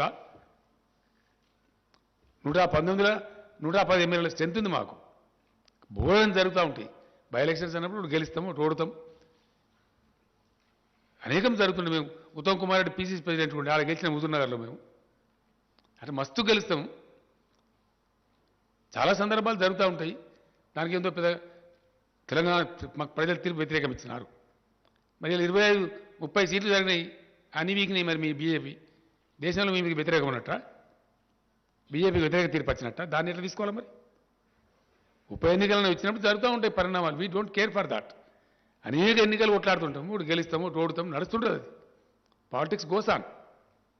అదేందో పెద్ద పీకినట్టు, పడగొట్టినట్టు, దానికి పెద్ద ప్రళయం బదలైనట్టు మీకు ఇక్కడ ఉన్న ఆర్గనైజేషన్ తోక. 2018లో 107 సీట్లో డిపైడ్ పోయిన పార్టీ, 107 స్థానాలలో. మేము 3/4 మేయాడుతో గెలిచిన పార్టీ. ఉద్యమం చేసి మేము రాష్ట్రాన్ని తెచ్చిన పార్టీ. ఎస్, పబ్లిక్ రిప్రజెంటేటివ్స్ అతి ఎక్కువ కలిగి ఉన్న పార్టీ మేము. ఇన్ని రోజులు మీరు మాట్లాడితే కుక్కలు మరుగుతాయి, పోనీ ఏనుగు వంగ ఎన్ని కుక్కలు మరుగాయని క్షమించినాం మేము. ఈ కానుంచి అడ్డదిడ్డంగా మాట్లాడినా, పిచ్చి కూతలు కూసినా మిమ్మల్ని ఎన్ని రకాలుగా చట్టపరంగా చర్యలు తీసుకుంటాం, రోడ్ల మీద నిలబెడతాం, ప్రశ్నిస్తాం. ఎవరి పట్ల పడితే వారి పట్ల అడ్డదిడ్డంగా మాట్లాడితే నాలుగేళ్ళు చీరేస్తాం. జాగ్రత్త. Yes, it is my duty. తప్పకుండా నేను తెలంగాణ సాధించిన వ్యక్తిని. ఈ తెలంగాణను అద్భుతమైన ఒక శక్తి నిలబెట్టిన వ్యక్తిని నేను. నాకు బాధ్యత ఉంది, నాకు బరువు ఉంది. ఈ తెలంగాణకు ఒక గమ్యం ఉంది, లక్ష్యం ఉంది. అక్కడ తీసుకెళ్తున్నాం మేము. అన్ని వర్గాల ప్రజలను బాగు చేయడానికి తీసుకెళ్తున్నాం. నేను ఇంకో మాట కూడా ఈ సందర్భంగా చెప్తా ఉన్నా. దళిత బంధు మీద కూడా వీళ్ళు ఇష్టం వచ్చిన కామెంట్లు చేసినారు. మీరు ఎక్కడ చేసినారా మీ జీవితంలో? మీ బీజేపీ పరిపాలించే రాష్ట్రాలు ఎక్కడ ఉందా? 2,000 రూపాయల పెన్షన్ ఇచ్చే ముఖం ఉందా మీకు అసలు? ఓ కళ్యాణ లక్ష్మి లాంటి స్కీమ్ ఉందా మీ బీజేపీ పాలిత రాష్ట్రాలలో? ఉందా? ఎక్కడ ఉందా? ఏ ప్రజలకన్నా మీరు మంచి చేసిర్రా మీ 7 ఏళ్ల పరిపాలనలో? ఎంతసేపు మత విద్వేషాలు రెచ్చగొట్టుడు, బార్డర్ చూపించుడు, పాకిస్తాన్ చూపించుడు, చైనాను చూపించుడు. ఆడ కూడా లెంకల పడ్డారు. వాడు వచ్చి చైనా దంచుతుండు అరుణాచల్ ప్రదేశ్లో. ఈ ఊళ్ళ కడుతుండు అక్కడ. ఆడ శాత కాదు, తోక ముడిచిరు అక్కడ. వాటికనే ఒకటి డ్రామా చేసి మత విద్వేషాలు రెచ్చగొట్టుడు, కుల విద్వేషాలు రెచ్చగొట్టుడు, పిచ్చి పిచ్చి కథలు చేసుడు, పచ్చి అబద్ధాలు ప్రచారం చేసి పచ్చి అబద్ధాలు. ఒక్కడన్నా నిజముందా? పెరిగిందా క్రూడ్ ఆయిల్ ధర ఇంటర్నేషనల్ మార్కెట్లో? పెరిగిందా? చూపిస్తావా? ఇంటర్నేషనల్ ప్రైస్ కదా, అబద్ధం చెప్పలేం కదా ఎవరం కూడా. పెరగకున్నా పెరిగిందని చెప్పలేదా మీరు? ఎట్లా పెంచింది మీరు? ట్యాక్స్లు ఎట్లేసిండ్రు? పెంచింది మీరు, ప్రజల మీద భారం మోపింది మీరు, ప్రజల చేతుల మీకు శిక్ష తప్పదు. We are demanding the government of India to withdraw all cesses on petrol and diesel immediately. ఆటోమేటిక్గా 77 రూపాయలకు వస్తుంది. మీరు పెంచి మీరు పిసరంతా తగ్గించి 30 రూపాయలు పెంచి 31 రూపాయలు లీటర్కి పెంచి దానిలో 5 రూపాయలు తక్కువ చేసి మేమేందో పీకి పడగొట్టినాం, మీరు కూడా తగ్గిస్తుండ్రు, మేము ధర్నా చేస్తాం మీరు తగ్గిపోతే అని మాట్లాడతారు. 100% సెస్ రూపం పెట్టి మొత్తం వాళ్ళు కొట్టేయడం డబ్బులు. రాష్ట్రాలకు ఇయ్యరు వాటా. దాంట్లో డివైజివ్ పూల్లో రాజ్యాంగబద్ధంగా ట్యాక్స్ రూపంలో వస్తే సెంట్రల్ ట్యాక్సెస్లో స్టేట్లకు షేర్ ఇవ్వాలి, 41% ఇవ్వాలి. దాన్ని ఎగగొట్టడానికి రాష్ట్రాలను నోరుగొట్టి మొత్తం డబ్బులు మీరే తీసుకొని అన్నీ కూడా భయంకరమైనటువంటి ఫలితాలు మీ పరిపాలనలో. జీడీపీ నాశనం అయిపోయింది, గంగానదిల శవాలు తేలిని కోవిడ్ సందర్భంలో మీ చేతగాంతనం వల్ల. ఎస్, అన్నీ ఇంకా చాలా ఉన్నాయి. రేపటి నుంచి అగ్గి పెడతాం దేశంలో, ఎక్కడ ఏం పెట్టడం మాకు తెలుసు. మీ అడ్డదిడ్డం పనులకు, మీ ఇష్టం వచ్చిన మాటలకు చాలా మర్యాదగా ప్రవర్తించినాం ఇప్పటిదాకా. But there is a limit for everything. నేను ఎప్పుడు మాట్లాడలే, నాకు ఇంత మంట ఎందుకు మండుతుందంటే వ్యక్తిగతంగా నన్ను నిందించినా నేను మాట్లాడలే, పర్సనల్గా నా మీద పడ్డా నేను మాట్లాడలే, కుక్కలు మరుగుతాయి ఎవడు పడుచుకుంటారని మాట్లాడలే, కేర్ చేయలే. కానీ రైతాంగం యొక్క బతుకుతో ఇలా చెలగాట మారుతున్నారు కాబట్టి, పంటలు వేయమని బాధ్యత రైతంగా చెప్తున్నారు కాబట్టి, మీ మాట నమ్మి ఒకవేళ వడ్డు పండిస్తే రైతులు రేపు పొద్దున మునుగుతారు కాబట్టి, వాళ్ళని ఎట్టి పరిస్థితులు మునిగిపోనియద్దు, కాపాడుకోవాలి కాబట్టి నేను ఆవేదనతో ఈ మాట చెప్తాను. ఏ వ్యవహారం చక్కగా ఉన్నదండి వీళ్ళది? సింపుల్ ముచ్చటండి, ఒకటే మాట దయచేసి, ఎక్కువ లేదు. కేంద్ర ప్రభుత్వం బియ్యం తీసుకుంటా, వడ్డు తీసుకుంటా అంటే రాష్ట్ర ప్రభుత్వం వద్దంటున్నదా? కమాన్ స్టేట్ దా. నేను మా వ్యవసాయ మంత్రి గారిని పంపిస్తా, ఆయన బాగా ఎడ్యుకేటెడ్, హైలీ ఎడ్యుకేటెడ్. నువ్వు రా డిబేట్కి అడగస్తావు. నువ్వు వంట అంటే మేము వద్దంటున్నావా? ఇన్ని నీళ్లు తెచ్చి, ఇన్ని ప్రాజెక్టులు కట్టి, ఇంత కరెంటు తెచ్చి, ఇలా రైతాంగం కార్లు కొనుక్కుంటున్నారు ఊళ్ళల్లో, ఊళ్ళు ముఖాలు తెల్లబడ్డాయి. హైదరాబాద్లో కూడా వాపసు పోయి ఇల్లు చదువుకుంటున్నారు, ఊళ్ళల్లో సంతోషపడుతున్నారు. ఒక దరికి వచ్చే తెలంగాణను నీ చిల్లర రాజకీయం కోసం నీ కంపు నోరుతోని ఇష్టం వచ్చినట్టు మాట్లాడి మెడలు వస్తావు. ఎవరు మెడలు వస్తావు? నీ మెడలు 4 ముక్కలు చేస్తావు అనుకుంటున్నావు, జాగ్రత్త. తెలంగాణ ప్రజల జీవితాలతో చెలగాట మాట్లాడితే ఊకోడు కేసీఆర్. నన్నంటే నేను పడ్డా, కానీ తెలంగాణ రైతులు మోసం చేస్తా, తెలంగాణ రాష్ట్ర ఎకానమీ నాశనం చేస్తా, నో. మేము కడుపు కట్టుకొని, నోరు కట్టుకొని, నీతిమంతంగా, డిసిప్లిన్గా ఫిజికల్ ప్రుడెన్స్ మెయింటైన్ చేసినాం, ఆర్థిక క్రమశిక్షణ పాటించినాం. దానివల్ల రాష్ట్ర ఆర్థిక పరిస్థితి పటిష్టంగా ఉంది. అలా we are number 1 state in the country.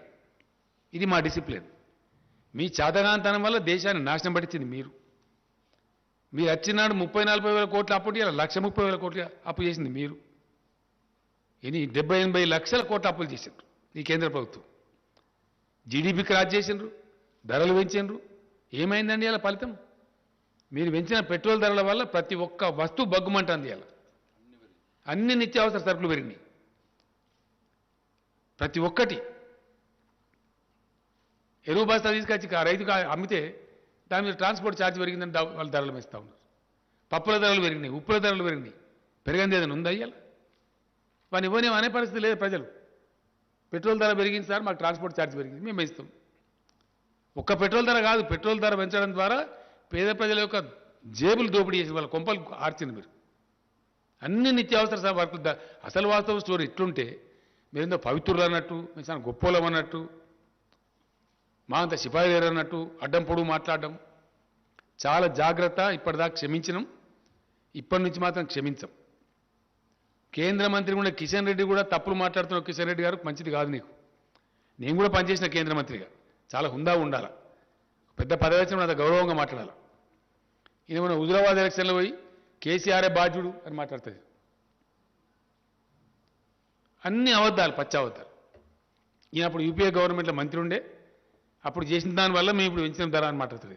ఇదా ఉందా నిజంగా లెక్కాచారం చూపిస్తావా, వస్తావా? ప్రతి విషయాన్ని కూడా ఉన్నది లేనట్టు లేనిది ఉన్నట్టు భ్రమలు కల్పించి పచ్చి అబద్ధాలు చెప్పి ప్రజలను మోసం చేస్తూ ఉన్నారు. వీళ్ళు ఏం మంచి చేయాలి ఎవరికి కూడా. వీళ్ళు రైతాంగానికి బాగా చేసిండ్రా, గిరిజనులకు బాగా చేసిండ్రా, దళితులకు బాగా చేసిండ్రా, బీసీలకు చేసిండ్రా, నిరుద్యోగ సమస్య తీర్చి ఏం తీర్చినండి ఈ పార్టీ వచ్చి నాకు అర్థం కాదు. ఎవరు ధరించిండ్రు? ఇంకా ఉల్టా రైతులను దొక్కియండి, చంపేయండి. బీజేపీ కార్యకర్తల మీటింగ్లు పెట్టి హర్యానా ముఖ్యమంత్రి చెప్తారు, మీరు జైలు కోవడానికి సిద్ధపడండి, 1000 మంది 1000 మంది చొప్పున ముఠాలు తయారై రైతులను దాడి చేయండి. ఇదానే మీ పరిపాలన, మీ నీతి? రైతుల మీద కార్లు ఎక్కించి కేంద్ర మంత్రులు పోయి ఇదేనా నీతి? 1 సంవత్సరం నుంచి చేస్తానే రైతులు ధర్నా అక్కడ. మీరు తెచ్చిన దిక్కుమాలిన కార్పొరేట్ చేతిలో పెడతామంటే వద్దని చెప్పి మొత్తం మార్కెట్ కమిటీలు రద్దు చేస్తారు వీళ్ళు. రైతుల బతుకుని తీసుకుపోయి కార్పొరేట్ల చేతిలో పెడతారు వీళ్ళు. ఎస్, మీది అదే కదా ప్రయత్నం. మీది చెప్పడమేమో తేనె ఊసిన కత్తిలాగా, రైతు ఎక్కడైనా నమ్ముకోవచ్చు.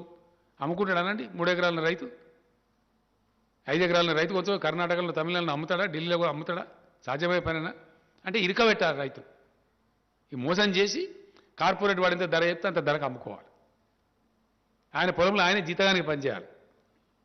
అగ్రికల్చర్ కార్పొరేటైజేషన్ కోసం చేసిన కుట్ర, భయంకరమైనటువంటి పద్ధతులు జరుపుతున్న కుట్ర, అన్నిటినీ ఛేదిస్తామని బయట పెడతాం. ఎస్, డెఫినెట్గా రేపు పార్లమెంట్లో కూడా దద్దరిలో చేస్తాం. రాష్ట్ర హక్కుల కోసం కొట్లాడతాం. నీ ధాన్యం సంగతి కూడా పెడతాం రేపు పార్లమెంట్లో. ఇప్పుడు కూడా మేము పెడతాం డెఫినెట్గా. మా కోటా ఏందో నిర్ణయించమని చెప్పి జిల్లా కేంద్రాలలో ధర్నా చేస్తాం, 2600 రైతు కేంద్రాలలో ధర్నా చేస్తాం. అవసరం అనుకుంటే ఆల్ ఎమ్మెల్యేస్ పోయి ఢిల్లీలో ధర్నా చేస్తాం, ఇంక్లూడింగ్ చీఫ్ మినిస్టర్. మొత్తం తెలంగాణ క్యాబినెట్, తెలంగాణ ఎంపీలు, తెలంగాణ ఎమ్మెల్యేలు, ఎమ్మెల్సీలు అందరం కూడా పోయి, ప్రజాప్రతినిధులు, జడ్పీ చైర్మన్లు, స్థానిక సంస్థల చైర్మన్లు అందరం పోయి వేలాది మందిని పోయి వడ్లు కొనమని చెప్పి ధర్నా పెడతాం ఢిల్లీలో. ఇంకో నాటకం ఏంటంటే పంజాబ్లో మొత్తం ధాన్యం సేకరిస్తారండి. కంప్లీట్ 100% ధాన్యం సేకరిస్తారు. తెలంగాణ ధాన్యం ఎందుకు కొన్నారు నేను అడుగుతా ఉన్నా. మీ సమాధానం ఏంటి? ఫస్ట్ దానికి సమాధానం చెప్పు. నీ మెడల సంగతి, తోల సంగతి అట్లా ఉండదు. పంజాబ్లో మొత్తం సేకరించి తెలంగాణ ధాన్యం ఎందుకు సేకరించరు? కారణం ఏంది? కేంద్ర ప్రభుత్వం రాష్ట్రానికి ఒక నీతి ఉంటుందా? కేంద్ర ప్రభుత్వానికి చిత్తశుద్ధి ఉంటే తెలంగాణలో కూడా మొత్తం ధాన్యం సేకరించాలి 100%. ఎందుకు సేకరించరు? తెలంగాణలో ప్రొడక్టివిటీ ఎక్కువ, దేశానికి అన్నం పెడుతుంది తెలంగాణ. ఇయ్యాల మీ కళ్ళు మండుతున్నాయి. తెలంగాణ రైతులు సంతోషపడితే మీ కడుపులు ఉడికిపోతున్నాయి. కాబట్టి పిచ్చి పిచ్చి ప్రేలాపనలు మానుకొని జాగ్రత్తగా మాట్లాడాలా, జాగ్రత్తగా వ్యవహారం చేయాలా. రైతులు కూడా చూస్తాం, ఒక వారం రోజులు చూద్దాం. కేంద్ర ప్రభుత్వం ఒకవేళ ఆర్డర్ ఇస్తుందా ఇయ్యని మేము కూడా డిమాండ్ చేస్తూ ఉన్నాం. అధికారులు మొన్ననే పోయొచ్చారు, నిన్న రాత్రి కూడా నేను మాట్లాడినా. ఒక వారం చూద్దాం, డిసెంబర్ దాకా వేయచ్చు వారి. ఇప్పుడు తొందరపడేసే అవసరం లేదు. నిజంగానే కేంద్రం తీసుకుంటా అంటే సంతోషంగా వేద్దాం వారి. కానీ కేంద్రం తీసుకోదు. వాళ్ళు రాయించుకున్నారు మనతోని. No boiled rice from Telangana state అని మీకు ఇచ్చిన సీట్లలో ఉందండి, దయచేసి మీరు చూడండి. స్పెసిఫిక్ ఇచ్చిన కేటగిరీ. ఇంకా ఎఫ్సిఐ మేనేజర్కి ఒక దాంట్లో ఇచ్చారు, బ్యాక్ టు బ్యాక్ ఉంది ఒక దాంట్లో. ఒక సెంటెన్స్ నేను చదివి వినిపిస్తాను మీకు. ఎఫ్సిఐ ఇక్కడ లోకల్ మేనేజర్ గారికి బ్యాక్ టు బ్యాక్ ఉంది. అది మీదేందా కమలాకర్? అది కాదు, 80-20 ఒకటి ఉంది. అదంతా మోసం చేశారు. ఫైనల్గా చెప్పిన దానిలో ఇక్కడ ఉందండి, కృషి భవన్ ఇన్ న్యూఢిల్లీ మీకు ఇచ్చిన దానిలో ఉంది. దీనిలో బ్యాక్ పేజీలో ఏముంటుందంటే క్లియర్గా the general manager Telangana reason FCI with a request to take in writing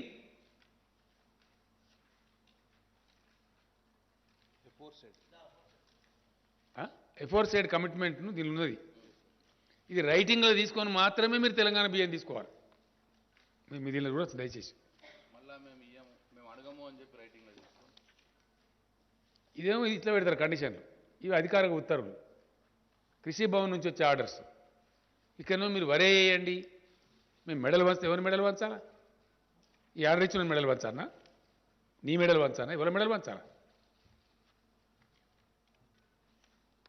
ఈ కాపీలో ఉందండి, దీనిలో బ్యాక్ టు బ్యాక్ ఉంది. దీనిలో వన్ పేపర్ ఇచ్చినాం మేము. దీనిలో క్లియర్గా ఉంది లాస్ట్ది. ఇక్కడ ఉండబడే FCI GMకి ఇచ్చిన ఆర్డర్ చూడండి, నిదానంగా మీకు చూసుకోవచ్చు. ఆర్డర్స్ ఏమో ఇవి. నిన్నగాక మొన్న 3 రోజుల సెక్రటరీలు పోయారు, finance secretary and agriculture secretary. కాలు పెడితే మిడకు లేదు, 60 లక్షల ఎకరాలు లేదు, శాటిలైట్ చూపి మేము అవద్దని చెప్తాం. హెలికాప్టర్స్ పంపిస్తే నేను తిరుగుతురా. వాస్తవాలు ఈ విధంగా ఉంటాయి, చెప్పే తప్పుడు మాటలు. కాబట్టి చాలా జాగ్రత్తగా ఒళ్ళు దగ్గర పెట్టుకొని మెదులుకోవాలి. రాష్ట్ర బీజేపీ అధ్యక్షుడు కానీ, రాష్ట్ర బీజేపీ నాయకులు కానీ ఇప్పటిదాకా క్షమించడం కానీ ముందరికి క్షమించము. పిచ్చి పిచ్చి కూతలు కూస్తే, పిచ్చి పిచ్చి మాటలు మాట్లాడితే, ప్రజలను తప్పుదో చెప్పించే మాటలు మాట్లాడితే మాత్రం చీల్చి చెండాడతాం, జాగ్రత్త. ఇప్పటిదాకా మన్నించినా కానీ ఇక మన్నించము. Thank you.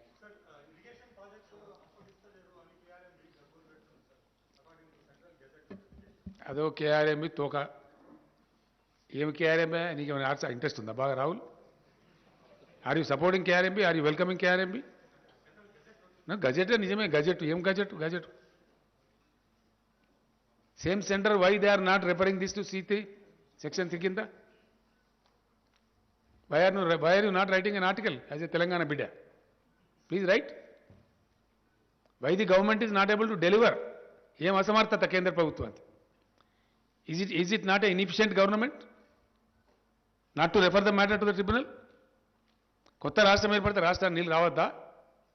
KRMB GRMB ఓ డ్రామానా, దొంగ డ్రామా. దమ్ముంటే కేంద్ర ప్రభుత్వానికి. మొన్న నేను పోయిన 3 నెలల కింద పోయినప్పుడు ఆ మంత్రిని అడిగిన నేను, ఏమైనా ఎందుకు చేయరా అసలు మీ కథ ఏందని? మీరు సుప్రీంకోర్టులో కేసు వేసిన సార్ విడ్రా చేసుకోమని. విడ్రా చేసుకున్నాం. Now I'm demanding mister Gajendra Singh Shekhawat, నువ్వు నాకు ఇచ్చిన మాట ప్రకారం నువ్వు నిజాయితీ ఉంటే ఇమీడియట్లీ రెఫర్ టు ట్రిబ్యునల్. మాకు తేల్చండి, తెలంగాణ నీటివాడ తేల్చండి, మాకు ఎంత వస్తే అంత వస్తుంది. మీకు ట్రిబ్యునల్కి రెఫర్ చేయడానికి 7 ఏళ్ళ కేంద్ర ప్రభుత్వానికి. First tell me that. What is your answer? What the state president is doing? What the union minister here is doing? ఇక్కడ గెలవాలి, ఓట్లు కావాలి. తెలంగాణ నీళ్ళు వద్దా మరి? ఎందుకో మాట్లాడరు, అడ్డం పొడుగు మాట్లాడతారు ఇక్కడ.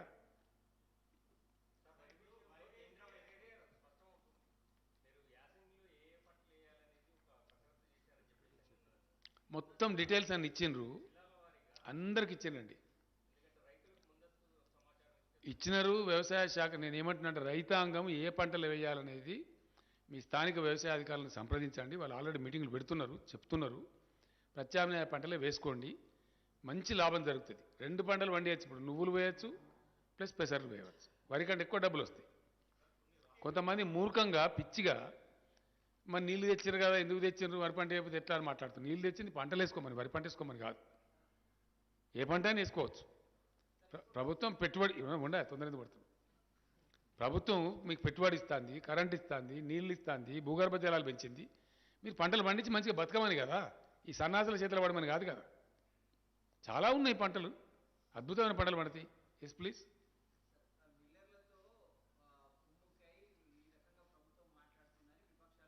ఏ విపక్షమా? ఎవడెవడు తలకాలినోడు? ఎవడు వాడు ఒకటేందే. నీ ఒకటే కరెక్ట్ కాదు, ఒకటి చెప్పు ఫస్ట్. నువ్వు చెప్పా, ఏ విపక్షమో చెప్పు. ఏ విపక్షమయా? నువ్వు ప్లీజ్ బీ పేషెంట్. ఏ విపక్షమో చెప్పును. వాడు తలకాయనోడా, తోకునోడా, మంచిగా గాడిదా? గాడిద నాకేం తెలుసు, నాకు తెలియదు, నువ్వు చెప్పు ఏ విపక్షమా. మళ్ళీ ఇంకో ప్రశ్న ఇచ్చిపెట్టా, ఈ ప్రశ్న చెప్పు. ఆగ్రో ఇండస్ట్రీస్ కాదు, ఫుడ్ ప్రాసెసింగ్ ఇండస్ట్రీ. అది నీ బుడముండ వాదన, తలా తోకలేని వాదన. ఎవడా మాట్లాడినది నాకు అర్థం కాదు. ఫుడ్ నిపుణులు ఎవడా నిపుణుడు నాకు అర్థం కాదు. ఎవడవాడు తీసుకురాపో. అవి అట్లే అంటారు, మరి ఎట్లా అంటారు? క్లారిటీ లేదు. నువ్వెట్లా అంటారు నువ్వు మరి? క్వశ్చనే క్లారిటీ లేదు. ఫుడ్ ప్రాసెసింగ్ ఇండస్ట్రీ రావాలా? దానికి 2-3 ఏళ్ళు పడుతుంది, 4 ఏళ్ళు పడుతుంది. పట్టదా? నీకు కూడా ఉండాలి కదా జ్ఞానం.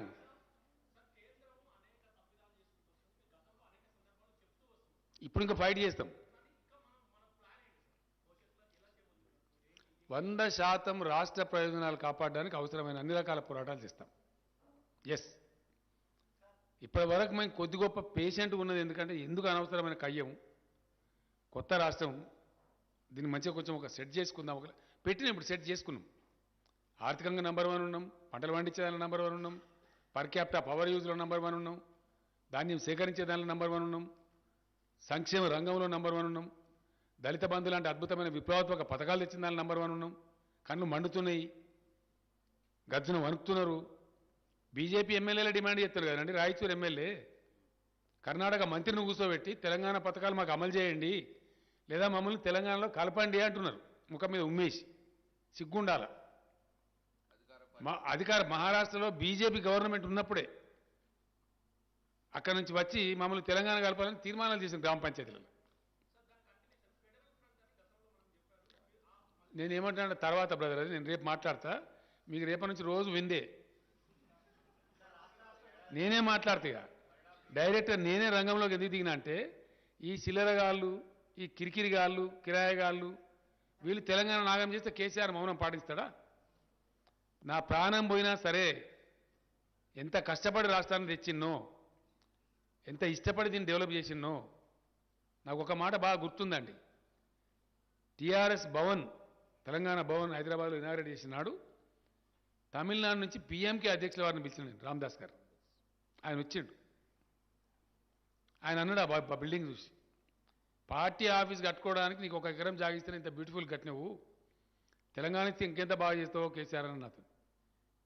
దేవుని దేవాల తెలంగాణ వస్తుంది రామదాస్ గారు, మీరు బతికే ఉంటారు, నేను బతికే ఉంటా, అద్భుతంగా చేసి చూపిస్తా తెలంగాణ అని చెప్పారు. మొన్న ఈ మధ్య మాట్లాడినా నాకు ఆయన కంగ్రాచులేట్ చేసి, పేపర్లలో చూస్తున్నా, చాలా అద్భుతమైన రాష్ట్రంగా పురోగమించినావు, కంగ్రాచులేషన్స్ అని చెప్పి, నా దీవెన ఉంది అని చెప్పాడు. అది మాకుండే తృప్తి. మేము తగ్గించామండి, క్వశ్చన్ అది నాట్. మేము పెంచలే కదా, మేము పెంచితే కదా తగ్గించేది. మేము ఒక నయా పైసా పెంచలేదు, వ్యాట్ పెంచలే. అది ట్యాక్స్ కదనండి, మేము అవదని చెప్పడానికి ఉండదు కదా, పెంచితే రికార్డులు వస్తుంది కదా. టీఆర్ఎస్ ప్రభుత్వం ఏర్పడిన నాటి నుంచి ఒక నయా పైసా వ్యాట్ మేము పెంచలేదు. మమ్మల్ని తగ్గించమని ఎవడంటాడండి సన్నాసి గాడు? ఏ సన్నాసి పెంచిండో వాళ్ళు దించును. మీరు పెంచిన వాళ్ళు తగ్గించాలా, మేమేం తగ్గించాలా?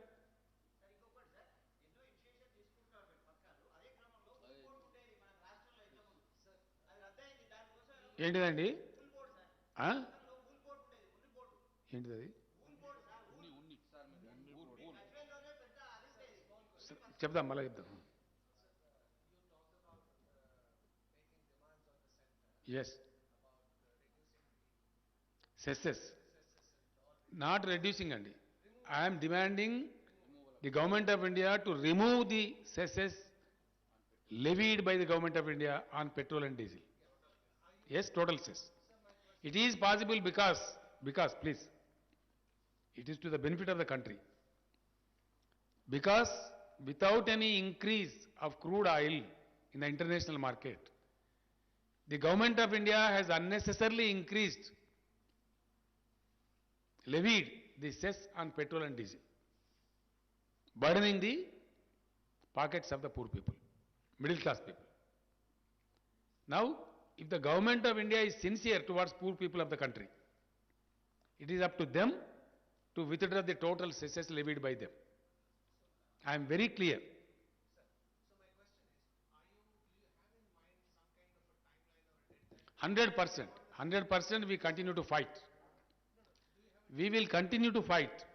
Today we have initiated, I made it clear to the people that we are going to fight with Government of India. కంటిన్యూగా ఫైట్ చేస్తాం. పెట్రోల్ డీజిల్ మీద సెస్ విత్డ్రా చేయమని మేమే ధర్నాలు చేస్తాం. ఎవరైతే పెంపుకు కారణమో వాళ్ళని నిలదీస్తాం. ఎవ్వరం కలుపుకోనో వాళ్ళని కలుపుకుంటాం. అందరిని కలుపుకుంటాం. ఎవరు వాళ్ళని కలుపుకొని అందరిని కలుపుకుంటాం.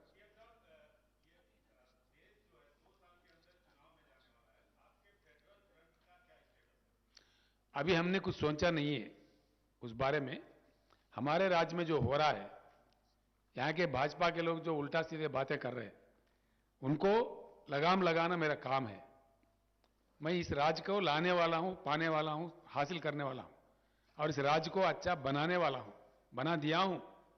ये मैं नहीं कह रहा हूं, ये किताब मैं खुद नहीं दे रहा हूं, रिजर्व बैंक ऑफ इंडिया दिया है. केंद्र सरकार खुद कईयों मुद्दों पर बात करते हुए पार्लियामेंट के अंदर कहा है. पार्लियामेंट में हर घर को पानी देने वाला, टैप देके देने वाला कोई राज्य हिंदुस्तान में है, वो सिर्फ तेलंगाना है. हर घर को फायदा पहुंचाने वाला कोई राज्य तेलंगाना हिंदुस्तान में कोई है तो तेलंगाना है. ये बात मैं नहीं कह रहा हूं, केंद्र सरकार ने पार्लियामेंट में कहा है. तो इसलिए आगे के चल के क्या करना है, जरूर हम लड़ते रहेंगे, बिल्कुल हमारे हकों के लिए, हमारे लिए और देश के हकों के लिए.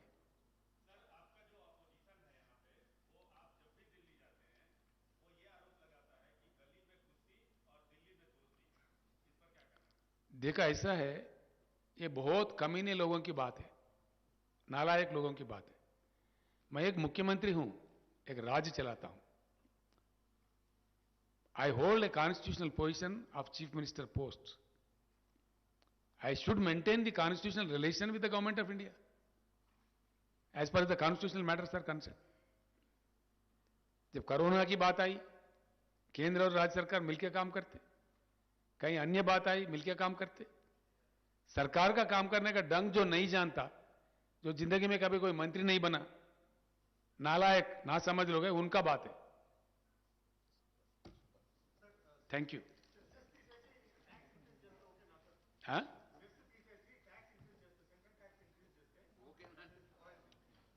అసలు పెట్రోల్ డీజిల్ ధరలు పెంచడమే తప్పు. అడ్డదారిలో దొడ్డిదారిలో కేంద్రం పెంచింది. మొత్తం విత్డ్రా చేసుకోమని మేము డిమాండ్ చేస్తాం. That's all.